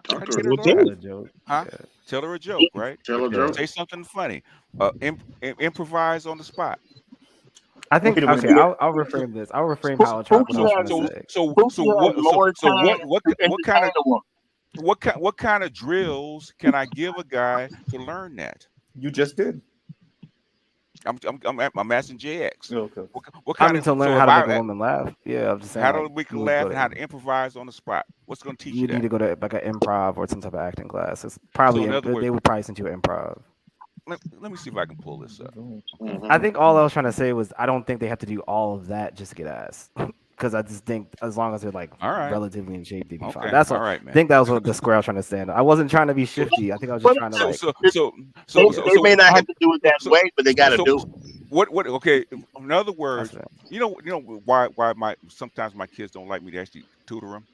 My thing is about getting the most fastest, effective way of actually doing something, right? I'm not trying to be here 3 years, okay, teaching you the shit. Let's do it for 6 months. Get you ready and get you out there, okay? Instead of taking a year, spending 10 grand, 6 months, okay? 6 months, get you in, get you out, and get you out there on with some kind of experience. Get you ready. Why don't you Nobody become gonna say a that dating because coach, it's too easy. Possibly. Huh? Say what? I said I was curious, like, why don't you get into the dating coach business? Possibly. Everybody says that. Everybody says that. It's not that hard. Okay, it's not that hard. But the thing is, trying to get people to actually do the goddamn work. That's the problem. You ain't doing the goddamn work. Ron been telling get in the gym for God 10 years. Ain't that And they hard? hated him for that. I got one guy keep bugging me. I might do it, man. Get you in the gym, and after you 5-minute warm up, in the gym, out of the gym in 27 minutes. Damn. 3 days a week. Not even an hour. In and out. That's a workout plan Okay? you have, or that's a Workout plan or I got. workout? Yeah. In and out. Okay. Yeah. In and out. Weren't you talking about a book? It's a book you mentioned. It's like the 4-hour Master work week muscle. you wrote about. Yeah. The 4-hour body gives you specifics once you've advanced a certain way. It's not going to give you a whole stretch your tendons program. out, then start doing your lifting. But thing is, okay. The thing is that if the massive muscles in, I think it's 10 weeks, okay, will give you the basic program. The next thing is what they call it the perfect 10, right? In other words, combine those two books, right, with putting the maximum stress on the muscle, okay. It's actually it won't hurt you because it's actually built for elderly ladies. Okay. In other words, you're working with your max, okay, not somebody else's max. You find out what 80% of your 100% of your maximum lift is, and subtract 20 to 30%. And you do no more than you start with 4 or 5 reps, and you stop at 8, and then you put 5 more pounds on the machine or the weight. And you keep progressing until you actually get to the point where you actually start lifting more weight. Okay, that's what you do. Like Ferris says, the minimum effective dose. What's the most easiest way, quickest way, and most effective way to actually do this and get the maximum result? 80% of your results. And ain't that hard.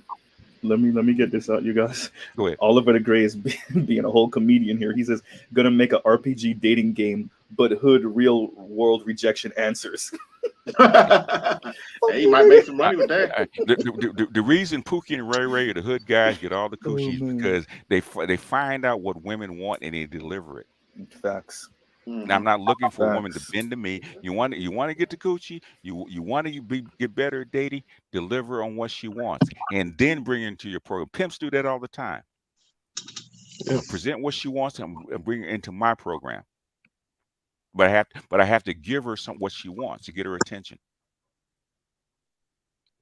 Honestly, that's the whole game right there. Yeah, I think a lot of these guys now they've been so trained by women that they start to look at the world as if they're women. And I probably do a whole stream on this. I did one before about men and rejection. See, because I don't have a perception a woman can reject me. You would have to be in a relationship with me and break up with me to reject me. So technically, I've never been rejected. Because you can't reject me unless you know me. Well, the thing is, that's an aspect of looking at the world. But guess what? Most people don't look at the world that way. And you've been doing it long enough that a simple rejection doesn't bother you. It's nothing. But to the average person who's never been done it, it's a big thing. Well, that's what I'm saying. I probably need to do another stream on it because it used to be on my channel. I did a stream on it, but these guys, they look at being rejected like it means something. I don't even think a woman can reject me it's because rejection, especially in the dating market, is normal. That's what people are.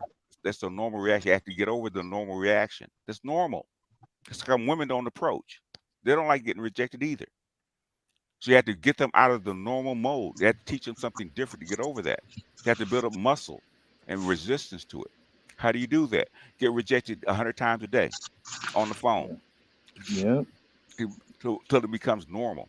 Like you drive. You don't driving for the first time is scary because you've never done it before. Right. But as with practice, it becomes unconscious. Okay. How do you get back? Playing basketball is very difficult. The 5 skills that you need are very difficult. How do you get kids up to the point where they actually master that skill? Okay, you got to give them drills. There's 100 different basketball drills that you can actually do. Probably more than that. Dribbling and shooting is probably half of it. Go ahead. No, I was just gonna say, and nowadays they all into this. I'm gonna DM this woman, see if she likes me first, and then if she responds to it, I want her to respond. Then I'll try to talk to. Like they've been so trained to let the woman be their master. You know, so they start everything on the wrong foot at the end of the day. To me, it's like you never assert yourself as a man. It's not gonna go well for you. Oh, okay. More than likely. Okay, say the woman is your master, right? Okay, say she's your master. Let's put it that way. Okay, it's your job to entertain your master. What does she want? Somebody You're funny, DM her. charismatic. What are you gonna say to her? Okay, if you know how to tell a joke, guess what you can do? Make her laugh.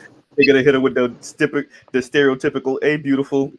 She got No, 3 million "Hey, beautifuls" in her DMs. Yeah. Damn. Well, that's why I say what you stated was good advice, because it teaches men how to stay in what they need to be in, and even if it doesn't go the way they do it. You know, when you have to close a sale, you know what I'm saying? Like I ain't gonna say I was selling home security systems, but I used to sell home security systems, and we walk around door to door. Yes. And the thing, it's quote unquote free, but you got to get the people to sign the contract and all that. And I did that totally on commission. So the thing is, you know, somebody gonna buy one today. That you know, I didn't even want much back then because I was so young.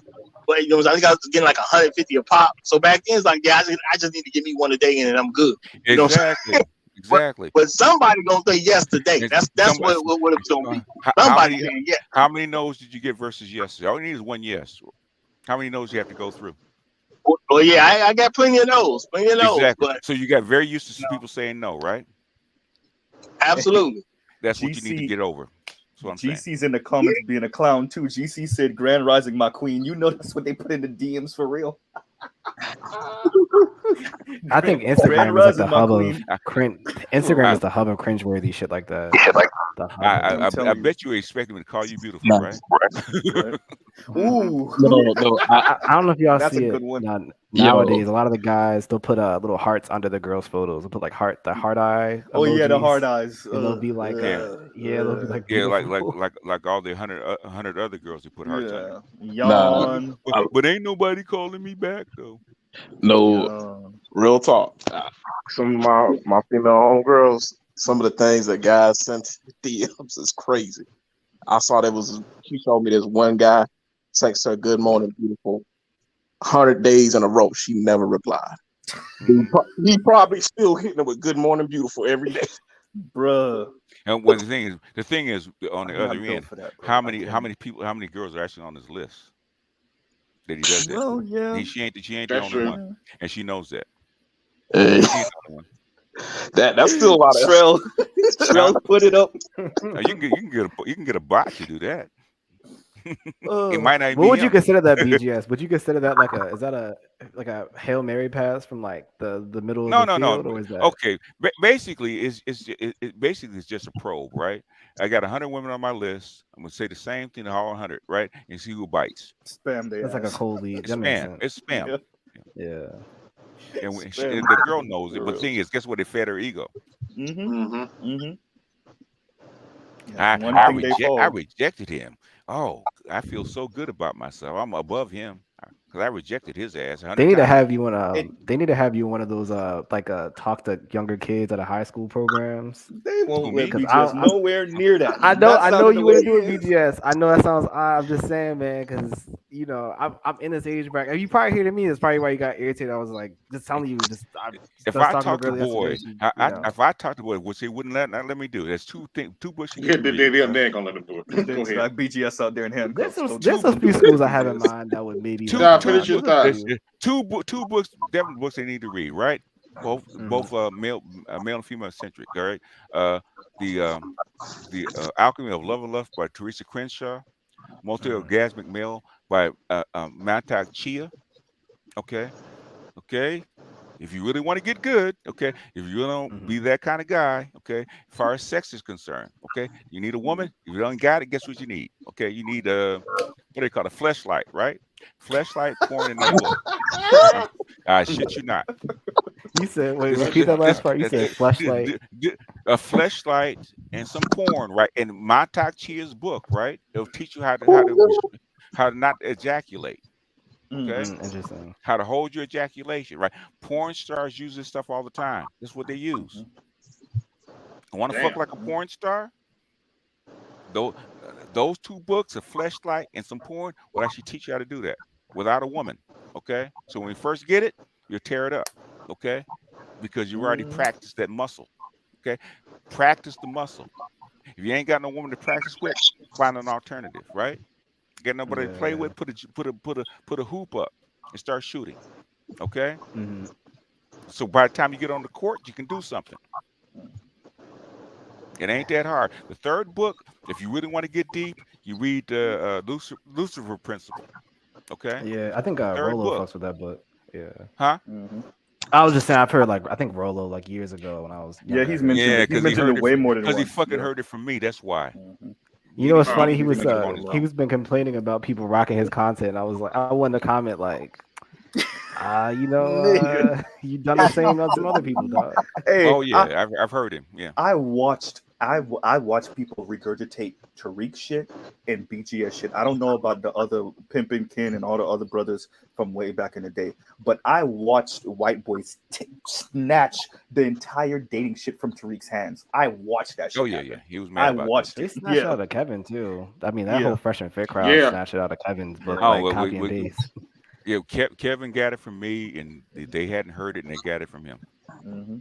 And they hated him, which is so strange. Like I get why they did, but it was just like, Well, why? because the face of Alpha was black. Why? Yes. Why? Because the shit works. Okay.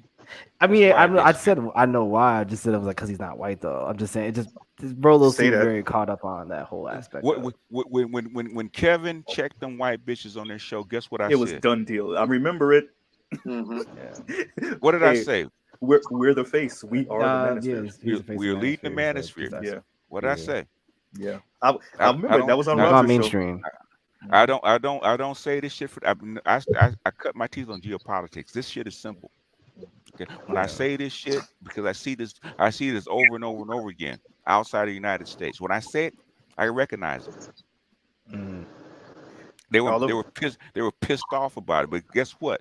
They couldn't do anything better, so they shifted their whole program to follow what Kevin does. Yeah. Let me get this out. Oliver the Grace's BGS drop in practice tips, young folks, and he has the notes emoji. Hey, Kevin became the face. Black men are the manosphere. Yeah, the reason I know this shit works because I heard he was actually a male doctor, urologist, right?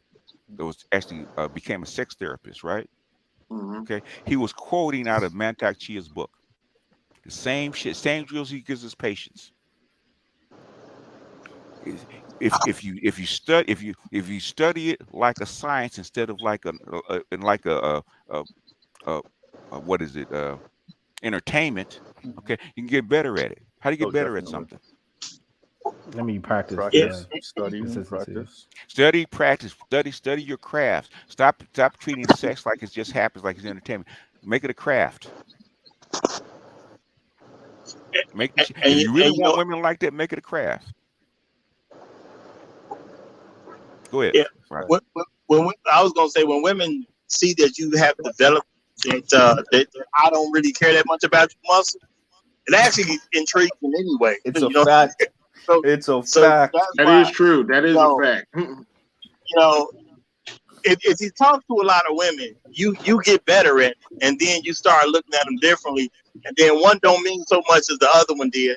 And I know this is hard to believe, but when I first started with like social media, I actually used to talk to Bria Miles.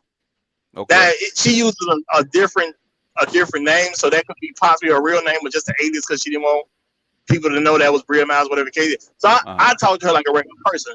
I'm not saying I tried to get up with her and have sex with her because she lived in California, I think, at the time, but that's what it at least said. So I never really tried to get her like that, but I talked to her, had real conversation with her. She did talk to me about all kinds of stuff. You know what I'm saying? Even me, and if I let her, you know what I'm saying? So she came off as a real cool person. And I actually talked to her until I found out she was a model. Yeah, she's a regular person. I didn't know she was a model at all. You know what I'm saying? Because the way she came off was very different, not how you would expect it. But then one time my guy come in the crib, he like, what? How you know Bria Miles? Like who you know, who was that? So then that's when I found out who she was. So I just stopped talking to her at that point. You know what I'm saying? Because I mean, I did everything I needed to do with her at the end of the day. You know what I'm saying? I was done with. I wasn't gonna go to California and try to have sex with her. No way. You know what I'm saying? What I'm saying, what the thing is, those kind of people are actually valuable to know. Why'd you stop talking to her, regardless of what you're gonna do with her? Well, I mean, at the end of the day, it's just life is life. I got busy, moved on to other stuff. You know, it is what it is. It ain't like she was right there in front of me and I could do something with her. So, you know, other situations it became more important. I don't know what I'm gonna do with y'all. I don't know what I'm gonna do with y'all, man. I don't know what I'm gonna do with you guys. There's stuff you can't get to, and there's stuff you can get to. Sometimes you prioritize what you can get to. Basically, her pussy is the least valuable thing on a woman. Least valuable thing. They got what 4 billion on the planet. Least valuable thing on a woman is her pussy. So what else can she do?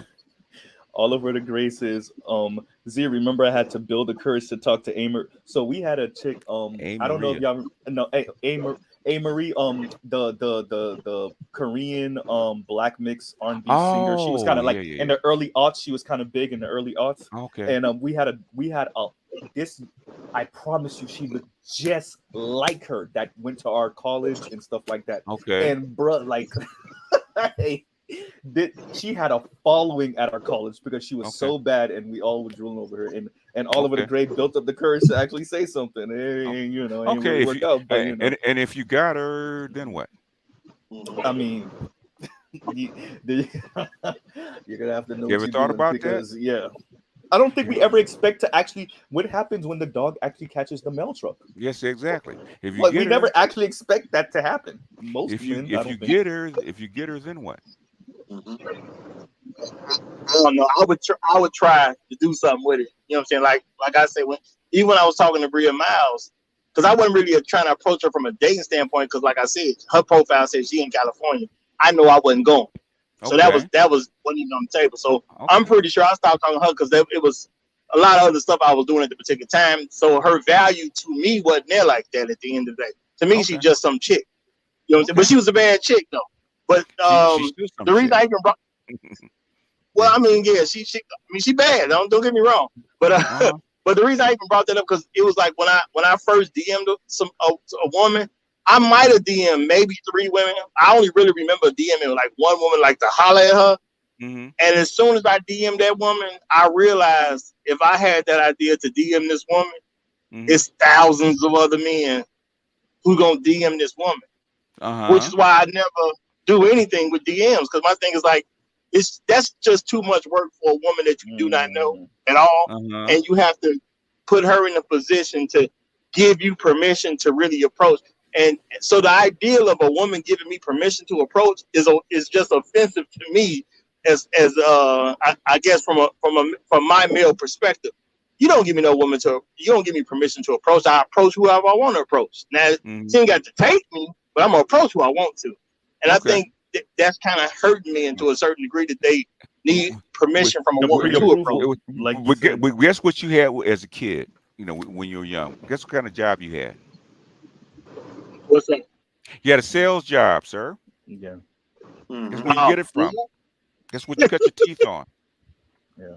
What did I just say? Why do you think I said sales job? True. You cut your teeth on. You had your background actually validates what I just said. You know, and I agree with you 100%. I think guys should do stuff like that. And they gotta be out there. You know, I just like with my nephews and the young men I talk to, I tell them get off that computer and get at these women. Point blank period. Ain't nothing gonna happen in the house. You got to get out there. Okay. You want your nephews to date, right? Take one, right? Take one. Okay. Follow my prescription. Okay. Follow my prescription and see what happens in 6 months. Don't just send them out there with no training like black people normally do. Intentionally train them to do something. Yeah. Because that's what. Oh, you need to learn how to fight. We'll push you out in the middle of the street and go at it. As you get your with Mike Tyson, right? Ask me 200 times, you'll learn how to fight. Right. Why don't you put him in the gym and teach him how to fight first, and then push him out there? Yep, my father took me to Taekwondo classes. You know what? I'll tell you this, before I go, right? A friend of mine at work, right? She had her son was actually autistic, right? He was getting bullied. Yap. What am I gonna do? Okay. Enroll him in a self-defense class. Wait. Try it. 6 months later, guess what? He's beating up the bullies. You have a problem anymore? No. Okay. Tonight on How the Tables Turn. Yeah.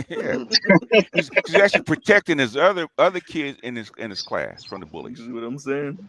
And they're actually ganging up on the bullies. They taught them how to fight, right? Yeah, that reminds me. I was at church and this grandmother kept going like, my grandson keeps getting bullied. I'm like, okay. I told the grandson punch him in the face. What are you waiting for?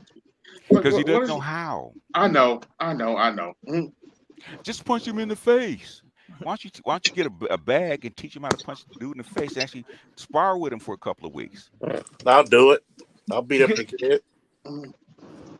What women are afraid of is that kid is going to grow up and actually turn the tables on. They can't beat up on them no more.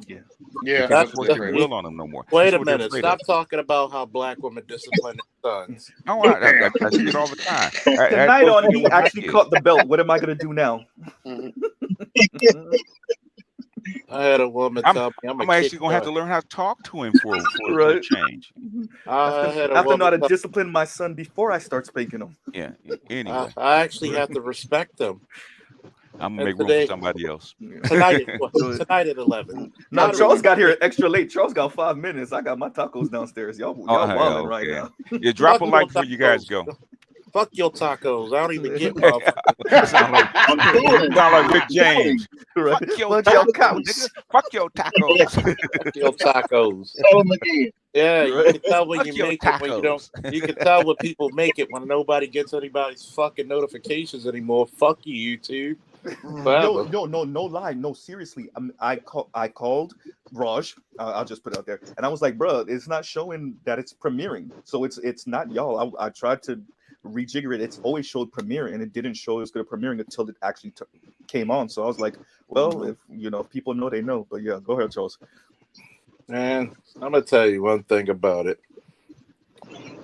Especially for women, black women in particular, I blame y'all for the sissification of fucking America, man. Oh boy. Like y'all just like y'all boys being salted in Toll House cookies. Can't even deal with no adversity. Can't deal with any problems. Man, I mean, believe it, to Charles's point though, even a black woman came out and pointed that shit out. Yeah, did y'all see that teacher? Yeah. Got in trouble for pointing that shit out. Guess what? I heard about the teacher. I ain't seen it yet. I heard Before you go, about Charles, because I know what you're gonna say. Before you go, let me get this out. And Indigo Flow, thank you for the super sticker. No. Now go ahead, Charles. Baltimore, put money. Go ahead. Yep. That's how a Baltimore teacher gonna speak. Stop being some biatches. Like, I can't deal with this. Oh my god, stupid biatch. Like, I will call your son a little bitch in a second, man. Man, stop acting like old bitch and get out there that bad. God.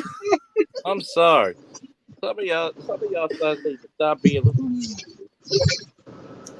Oh man. But she's not the only one saying that. I was in a room full of patrons and they're complaining about the same shit. You like these boys, these single mothers, and these boys don't know how to do that. Real quick, let me get this one out too. On their hip, looking like a shout out to superhero. Shout out to Toya the Texan for the super sticker. Shout out to Indigo Flow for requoting Charles Toll House cookies. Yeah, a bunch of soft ass Toll House cookies. Bunch of flimsy ass. Look like, man, just a bunch of flimsy as fucking Jello pudding pop ass motherfuckers, man. Like, and then Trell Bentley backing him up by saying the eugenics. I mean, not the eugenics. I'll be watching so much stuff on that. The eunuch state of America. I mean, really? I've heard a female officer tell me one time she asked her fiance to sit down on the toilet so there's no pee on the toilet seat. What? I told her, how successful do you think that would have been with me? She was like, but I don't. I said, how successful do you think that would have been with me? Wait a minute, repeat that again. She asked her fiance to sit down on the toilet so there's no pee on his shit. I said, bitch, you got a spray? I was like, who are you talking to? I said you wouldn't even ask me because it would be the fear of God of slapping the shit out of you. Not because really, but because you're stupid. I don't play that Tonight shit. on What the Five Fingers Sit to the Face. Go ahead. Well, you know what? Let me. Can I just say, Charles, real quickly, because I heard what you said, but I just understood it a different way. Mm-hmm. If a woman asks me that, she asking to break up. That's all I can take from it. If a woman asks me that, she might as well. If a woman asks me that, she might as well just say, "I'm gonna just tell her get the gloves. Go put the gloves on." But you know what usually happens in that conversation is, babe, when you pee at night or whatever, because you at least put the toilet seat up. That's a different conversation, right? Yeah. Or could you be after, because you just be whatever. That's a different conversation. But telling you to keep the toilet seat down, bro, or sit down on the toilet to pee, better yet, sit down on the nah, bro. That's not. Yeah, that's a whole other stratosphere, right? You see what I'm saying? That's not even in this dimension. You see what I'm saying? But see, we're in the multiverse now. folks. We're in the multiverse now, Ross. I'm saying, like, you don't want to be with me no more, obviously, and this is your way of telling me that you don't want to be with me no more. This is what I'm gonna tell you, folks. A lot of these bitches specialize in trying to find the most bitch ass nigga they can find because they don't really want to be under the man's authority. Yep. It's like having a straight gay girlfriend. Like, he's straight, but I get to talk to him like my gay friend. Like, the fuck? I had a female ask me. I even had one of the mothers and grandmothers when my truck caught a flat. Like, you need help? I said, you get up off that seat. I'm fighting all of y'all asses. Don't you come over here and help me fucking change a fucking tire? Do I come over there and help you when you breathe air? Leave me the fuck alone. I don't give a fuck if it's raining. I can hold my breath. Like women just really, well, I can do all this shit by myself. No, you really can't. Wait, when a lot of y'all shit y'all do by yourself, y'all fuck it up even further. Charles, I kind of wish you would have told her to just do it then. I just kind of wish. I would have just looked at him and said, "Yeah, you want help? Like, yeah, get your old ass under there and carry this fucking rim." Like I'm gonna tell you, about as useless as a goddamn female cop. I said it. Tonight on the guys that didn't help their dads change a tire, change the oil, help do stuff around the house. I know I said it. Guess what? Go tell your favorite female cop I said it. What they gonna do? Whoop my ass? I'm the one who they hired me to keep y'all asses from getting kicked. Well, you know what it is? Back in the day, when a woman asks a ridiculous question to you, like, you need some help changing that tire. Yeah, give me a hand. Call another man. We used to say stuff like that to women. We don't do that no more. At least not enough. That's how you help me. You go get me a man. But people worried about being, oh, that's sexist. That's sexist. You shouldn't say stuff like that. That's one of my pet peeves. If I'm doing something physical, you have two choices: shut up, sit over there and shut up while I'm working. Because there's nothing worse when you're trying to do something physical and a woman's just in your ear. Shut the fuck up. I tell you, man, it's funny because, believe it or not, Charles used to play the role of the nice guy. He used to be the nice guy towards women. Something happened at 25, 27 years old. Charles stopped giving a fuck. Fuck your feelings because you say fuck me too. One, I'm going to just say this. Like this one chick, we went to the cigar lounge with the Padawan. Shout out to Anakin Skywalker. Go ahead. Yep. We don't need no fucking Ahsoka. But anyway, celebrating our first fucking contract. Got that off successfully. We didn't have to hurt anybody. Nobody got hurt. Woo, that's a win. Congratulations. Thanks. Trying to get many more contracts. The craziest part about it, when we went to the cigar lounge, it was these nice shaped women. The ass that sticks out like an old school TV. Like an air conditioner, man. And they were like, "Oh, y'all look so nice." I ain't gonna lie, your boy did kind of get bipped up. So, yeah, like, so what's your name? She gives me her name. I'm looking at, as soon as I leave out, I look at my messages for this chick that I'm on again, off again with. And she kept telling me this stupid shit about how you're not going to get any praise being a single dad or a dad. That's what you're supposed to do. I said, okay, why do all you women try to get praise for being a single mom? I was like, you want to argue? Okay. Let me ask you this question. Do you want some dick? Like, really, you just argue because this is the only way you can entice a nigga. Well, what you think? I'm like, God damn, have you ever tried being nice? You never said, hey, Charles, I got a plate of fucking food. Nothing. Like, and then you wonder why people steer clear of single mothers. One, we don't want to deal with the goddamn children. Most of your children are bad. I mean, you ever seen a motherfucker break project steps? Wait, break project steps? How do you even break project steps? How's that even? It fucks you up that badly until you realize these steps are broken and these fucking kids did it. How do you? I don't know. See, I knew it. GC, I knew it. That's what Charles, AB, JX. Y'all start giving y'all final comments because I'm not trying to do 4 hours. Okay, and I got tacos downstairs. You're gonna do some 4 hours, man. I got tacos. Motherfuckers are soggy anyway. Shut up. No, I got tacos downstairs. I'll go first. And GC said it too. GC was like, "You're gonna do 4 hours." I'm like, "I'm not doing 4 hours." Okay, go ahead, y'all. He's like, actually, I'm pretty close to it, but go ahead. Quick question for you, Z. This is like not my last word, but it's a simple question. I'm visiting Miami, and I'm gonna go to Little Havana or East Little Havana. I don't know. Oh yeah, you in Latino land, you in Cuba land, USA. Go ahead. Is that a like? Should I have my head on a swivel, or am I like mostly straight? It depends on where. On where. I'll be like near the Miami River. Let me ask you this question. How old are you? 26. Are you black? Yes. When the fuck is he head on a swivel? I saw that question coming. I'm Asian. I mean, it is on a swivel. Yeah, it is on a swivel. I'm fucking with you. I'm actually from Baltimore, but yeah, my head is on a swivel. You're black in America. Your head better stay on a swivel. God dang. I'm just saying, should I be like worried or just like normal worried in Little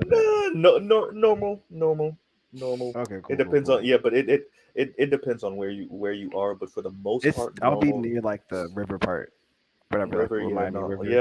Yeah, normal. But remember, it's Dade County, so just.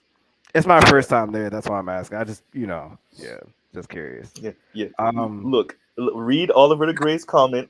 Oliver the Gray says, "You and Dade always keep your head on a swivel." Okay? I guess that was. I guess this is the today of a lot of L's. I could keep asking dumbass questions. It's like think of Dade as like tropical Baltimore. That's all. Tropical Baltimore. That's all it is. Tropical Baltimore. Like what the fuck? Hey, I'm in Baltimore. Yeah. I'm in Baltimore with palm trees and nice beaches, pretty much. Yeah, and a whole lot more trannies. But anyway, I would say, my last word Z. Nice. I like your streams. Thank you. I think you read a lot of I want you to do a stream if you could do a stream. I don't know if you ever did one. You might have done one on this that Black Girl Luxury movement thing. I'll touch on it.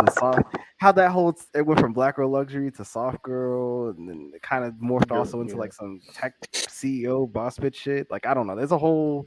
If you need like any. I don't know examples. I can send you some. I think I probably have some stuff saved on that.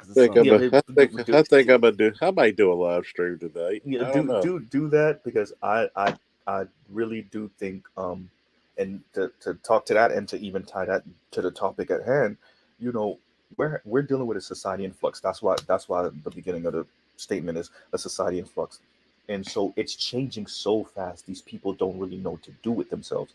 That includes the women, and they're not questioning any of this. All they know is they want nice stuff. I want you to understand from the highest of the heights, man. I know, and I've worked with people that were paralegals at one point and now they're attorneys. When I say they're not questioning any of this and they're not having none of these conversations from the bottom of the bottom to the top, they're not engaging in any of this. They're not looking this stuff up. They're not, if I show y'all my YouTube history, y'all will be like, what the hell is Mr. Z got going on? Right? From car stuff to political stuff, social stuff. If y'all looked on the right side of the screen when I was sharing, y'all will see that, right? Yeah, that's All of because that. your black ass is a glutton for punishment. Listen to these silly hoes. Well, that part too, right? So I'm listening to divestors. I'm watching car stuff. I'm watching political stuff, international news, all of this stuff, right? So that I can have an understanding about what's going on. You click any one of these random women's channels, and it's none of that. It really isn't. They don't know, and more importantly, they don't care to know. I really want to stress that part. So tying that to the black women in luxury, they just want nice stuff, bro. That's all they know. Let me They put want it to you this nice. way. That's all. I'm gonna say something real quick to that. Mhm. Stop believing what these hoes say. Yeah. Like most of these hoes, when they go to trips, they try to get a nice little picture. They fly to a fucking bed. Like a lot of these hoes, they got the First of all, these just have a lot of goddamn mattresses on the floor. We having a good job paying, and half of her check already go to student loans. Yep. Yeah. No, serious. No, the student loans is real. The student loans is real. Like, think about it, right?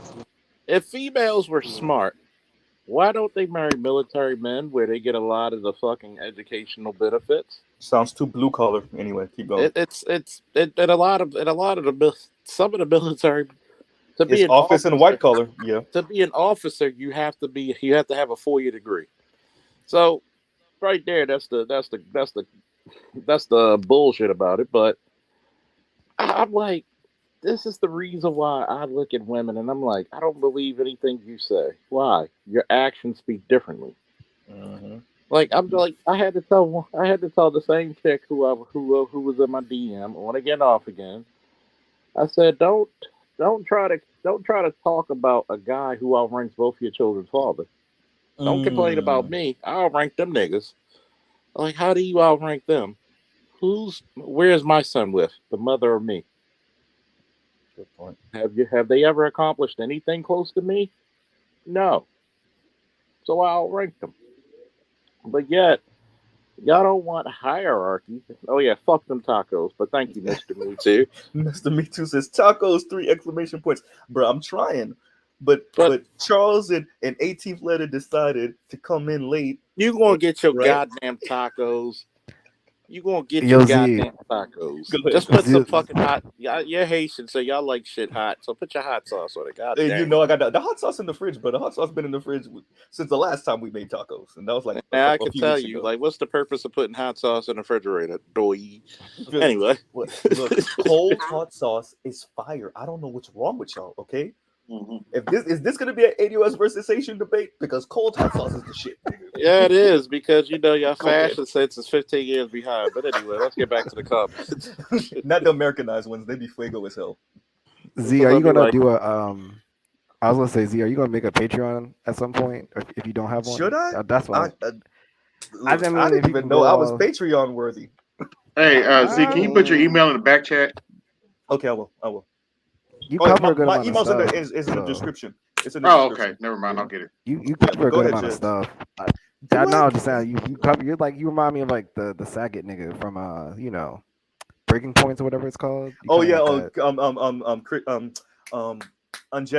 Sagar Unjetty. Yeah. Who the fuck is that? So the Indian cat. He's the Indian cat that's with Breaking Points with Crystal Ball.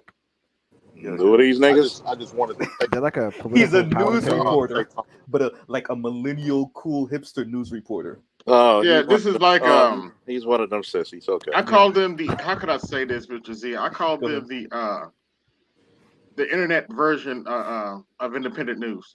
Yeah, because they used to be on the Hill, but then they broke off and did their own thing. They're like the better version of what the young Turks I get thought local. they could be. That's my local news is Breaking Points. I love They're them. like I love them. They're like the better version of what Young Turks thought they could be. And then Young Turks just I was wondering about that shit because I heard they call Young Turks, but everybody look on that 50. No, don't do that to Anna. Don't do that to Anna. Don't do that to Anna. Even though she be saying Charles, stuff, Charles, you not feeling that white woman on there. Charles, you not feeling that white woman. I had a quick question. Go I had ahead. a Go quick ahead. question. Go ahead. Shout out to everybody in the chat. I mean, shout out to everybody in the panel. First off, I got to give you props, Mr. Z, brother, because I don't have the patience for these divestors and a lot of these women, and especially a lot of these women that got these neo-Nazi talking points. And I'm wondering, like, where do you see this going within the next 10 to 15 years? Because I've seen young girls saying that they 16 and 17 and they so happy to be retrieving this information. And because I don't feel sorry for none of these women, they can burn in 400 degrees for all I care. I'm the only women that I'm concerned about. 100 more Definitely degrees, juvenile. we get a juvenile record. Yeah. What you call it? The only women that I got love for, sisters I got love for, the sisters that got love for me. But this, like, I just saw a video where it was this one chick talking about she's afraid of black men. Black women are afraid of black men approaching them on I've seen TikTok and different things like that. Was she These women ugly? are no, she was halfway decent, but these women are disgusting, man, and evil, and just outright evil. And I wish they'd just go away. I wish they'd leave black men alone and just Here's the go part. away. Here's the worst part of that. Chicks who speak like that are usually very socially awkward. Good point. They have no. They talk this shit because they want. It's like saying, "No, don't touch me," but you really want the chick to touch you. That's the same shit that I'm scared of black men approaching me. No man approaches you. That's the problem. And think about it. If they had all the men they wanted, would they be talking that shit?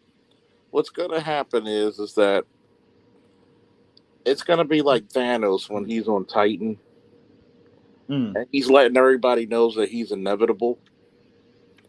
Any chick that tells me she's happy she's single, you know what that means? You have a bad track record with men.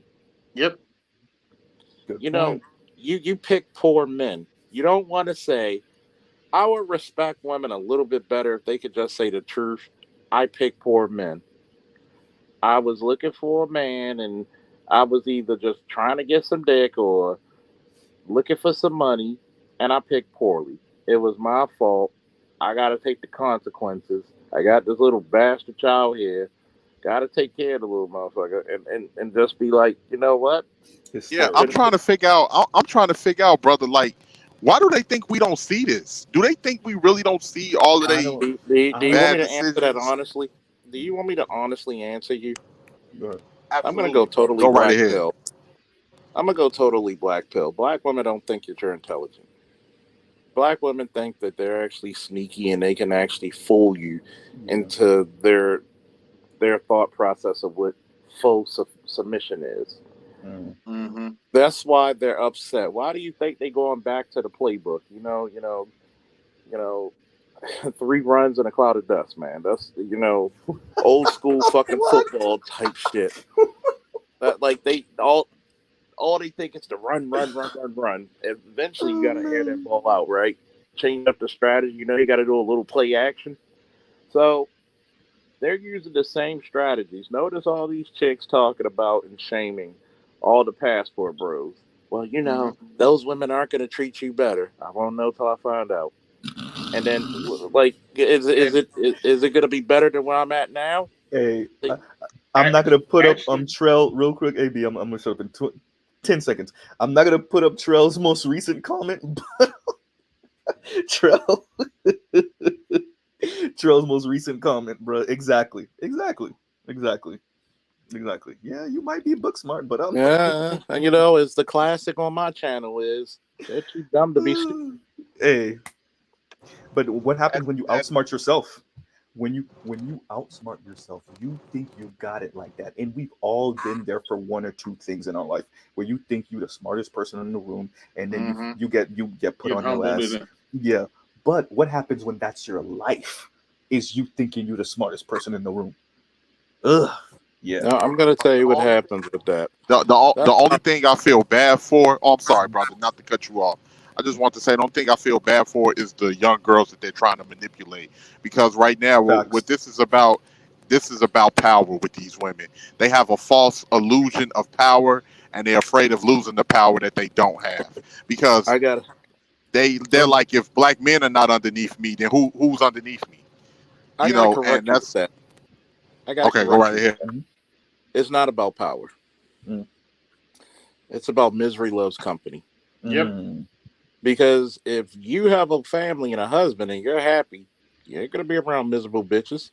Yeah. Because if you're miserable, think about it. Why do you think moms always in their daughter's business when they find a man? Yeah. Oh God, don't get me started on that, Especially, Charles. especially if the You are mom so right. doesn't have, especially You are when a so mom right. doesn't have a man of her own. She's No, miserable. no, She doesn't- Charles. And another thing too, brother, Hold they on. be in Wait the a minute. son's business. They in the Wait a son's minute. Wait business a too. minute. Wait a minute. When he got a wife. True. Go ahead, Abby. It's Go ahead, Abby. worse. It's actually worse than that. She has a husband, and she's still in her daughter's business. Oh yeah. What part of It's even worse when she has a husband and he's a simp, and she's still in the daughter's. what part of she doesn't have a man? Oh well, that's true. Never mind. Like, because a real man be like, get the fuck out of their business. Yeah. Facts. Yeah, Facts. that's true. That's true. Facts. That's what he's there I didn't for in think the about first that place. way, but Is yeah, to that's be true. like, oh, what are you doing? What are you doing? We See, a got our man, life. They got their life. You raised see a them to have man, their own life. see a man's first job on earth was to protect women. Guess from what? Themselves. Hey. I'm trying to tell my aunt, stay out of this. Y'all need to stay out of their business, and they wouldn't do it. And they end up cheating on to get another chick pregnant, and they got a divorce. Hey, Mr. Z. Yeah. Go ahead. Miss, Final comments and statements. So let this be your final, and then we gotta roll through. okay, I just wanted to know if you can put your any like your email contact information. I would love for you to come on. They're in the Oh, okay, description. It's in okay. all my description. Yeah, Okay, because I would love for and I'll you. try to cover stuff. Okay, because I got a little struggle channel, man. I'd love for you to come on and grace us with your presence and your knowledge on a lot of different things. And That nigga ain't send that me the damn smart. contact. Hysterical. That nigga ain't that damn smart. He drinks plum wine. But Hey, low key. Hey, because BGS is not here, I'm not. So the picture's coming. Me and my lady were just talking about that. Plum wine I got a question for you. Do you think Paris, Milan, Chrissy, Lex, do you think they have a conscience when it comes to exploiting these girls? Because right now that's where we're at. We got these women that are exploiting other black women for their own financial gain. It's what is it? It's difficult to get a man to believe something, especially when his paycheck is dependent on him not believing. I think that's an Oscar Wilde quote. I might have butchered it a little bit. And when you're looking at these people, we already said it. 1811, me and you said it. Charles said it. AB said it. We watch the algorithm take them into, because if the society is naturally right, Western world, America in particular, is anti-black, and the algorithm rewards them for clicks and hits, right? And their subscribers get that hit of like not so much dopamine, but like that rage porn type of that hit of like anger and rage and releasing that, right?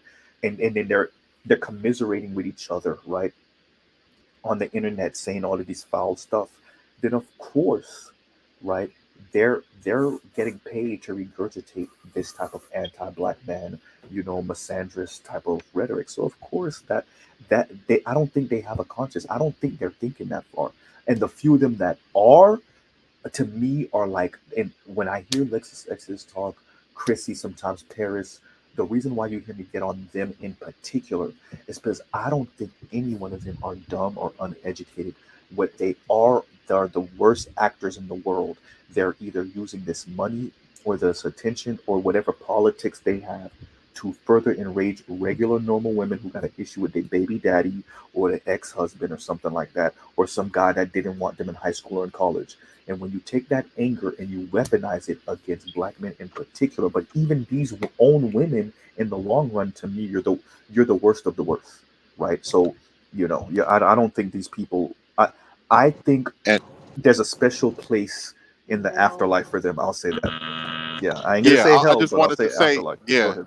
I'll just say this one more thing before we all go. What do you like?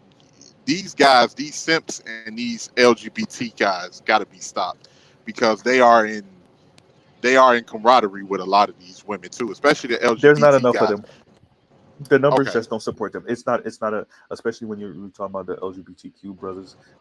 Maybe the Simps that bolsters their number definitely, but it's just not enough to me.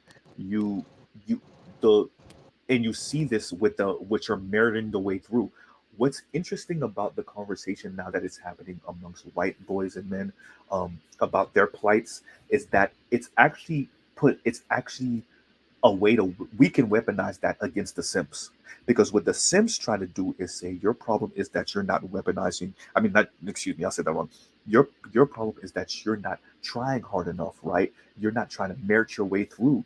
And now that it's happening to more and more non-black men, this particular falling off in education, not entering the workforce, kind of being a recluse, the fact that these things are happening to non-black men is making it very difficult for black Simps to continue to do the whole, well, the problem is we ain't trying hard enough and we don't know how to protect our women and we're not, we're not building, and the reason why she's so rough and the reason why she acts this way is because we didn't do this and we're not real men.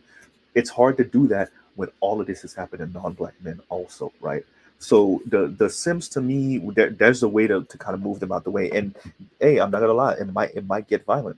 The LGBTQ, there's just not enough of them, and that's just there's just not enough. So we There's don't a even. reason why they're Yeah, trying to infiltrate schools. yeah. You got to look at it like this, man. One, a lot of this culture is just a backlash upon itself. You hated on black men for so much. Guess what? Black men traditionally were the superheroes of this country. Every time this country had conflict or an issue, it took a black man to save it. These women don't respect you for that. Guess what? If you're gonna find a woman elsewhere. Just be like your grandmother's favorite soap operas. Go sing elsewhere. Like, seriously, there's nothing here for you. There's literally nothing here for you, black man. I mean, what happens when Lois Lane doesn't respect Superman? He's got to save himself. And that's basically what it is. Save yourself. If you're going to, they don't want you to go overseas because they know it's slim pickings, and it's not. There's no pickings. No black men over here are so indifferent to them, especially the younger ones. The younger ones do not have the race loyalty that my generation does, or some of us anyway. Right. They put themselves in this predicament. You treat people like shit, and guess what you're going to get back when they give it to you? They're going to give you the same plate of shit that you gave them. Maybe worse. I think the public passport bros, because you have to understand the passport bros is insignificant in number, but the message, I want people to understand the impact of just seeing men complain about their experiences and put that on the internet, and some of those videos getting tens of thousands of views, and why that's important. Then you have the men that are here falling off or just deciding to not participate in the system at all, and how that affects things. You have that also with black men, white men, Latino men. All of these things are kind of coalescing around everyone in this society, and it's choking. There's choking points. That's why you have Richard Reeves going around the country on this book tour. That's why you have I want to say Scott Galloway, going around and having these conversations, because it is affecting, and it's going to increasingly affect the overall society. When it's see, the interesting thing about these women is because, like I said, main character syndrome, but also they really underestimate how much of the male population this is actually affecting. Right? When it's 5%, it's easy to insult that. When it's 1%, 5%, maybe even 10. But when you're creeping 15, 20, 25, 30, maybe a third of your population, where this kind of thing, like we said, one third of men haven't had sex in a year or so, right? That affects the women too. But they're so self-centered that they don't actually consider that you thinking that it's funny, haha, y'all not having sex. Okay, well, I guess you're gonna be sharing those other what 66% of men, right? And even a portion of that 66 aren't having sex with all of you. They're having sex with one chick, maybe they got a side chick or two, right? So it's really the men at that top 20% that's real, that those are the ones, and I know a couple of them right? I worked with a couple of these dudes where they damn near got women lined up. They're damn near going out on dates or just going out meeting this chick piping three chicks in a week, 4 chicks in a week. I know these guys, right? While the masses of men are struggling, right? So those women are throwing themselves at those dudes and then get mad when they're getting passed around by the same top 20% dudes. You know, that's on them. And this is this is speaking to what I was saying. You know, men in dire straits.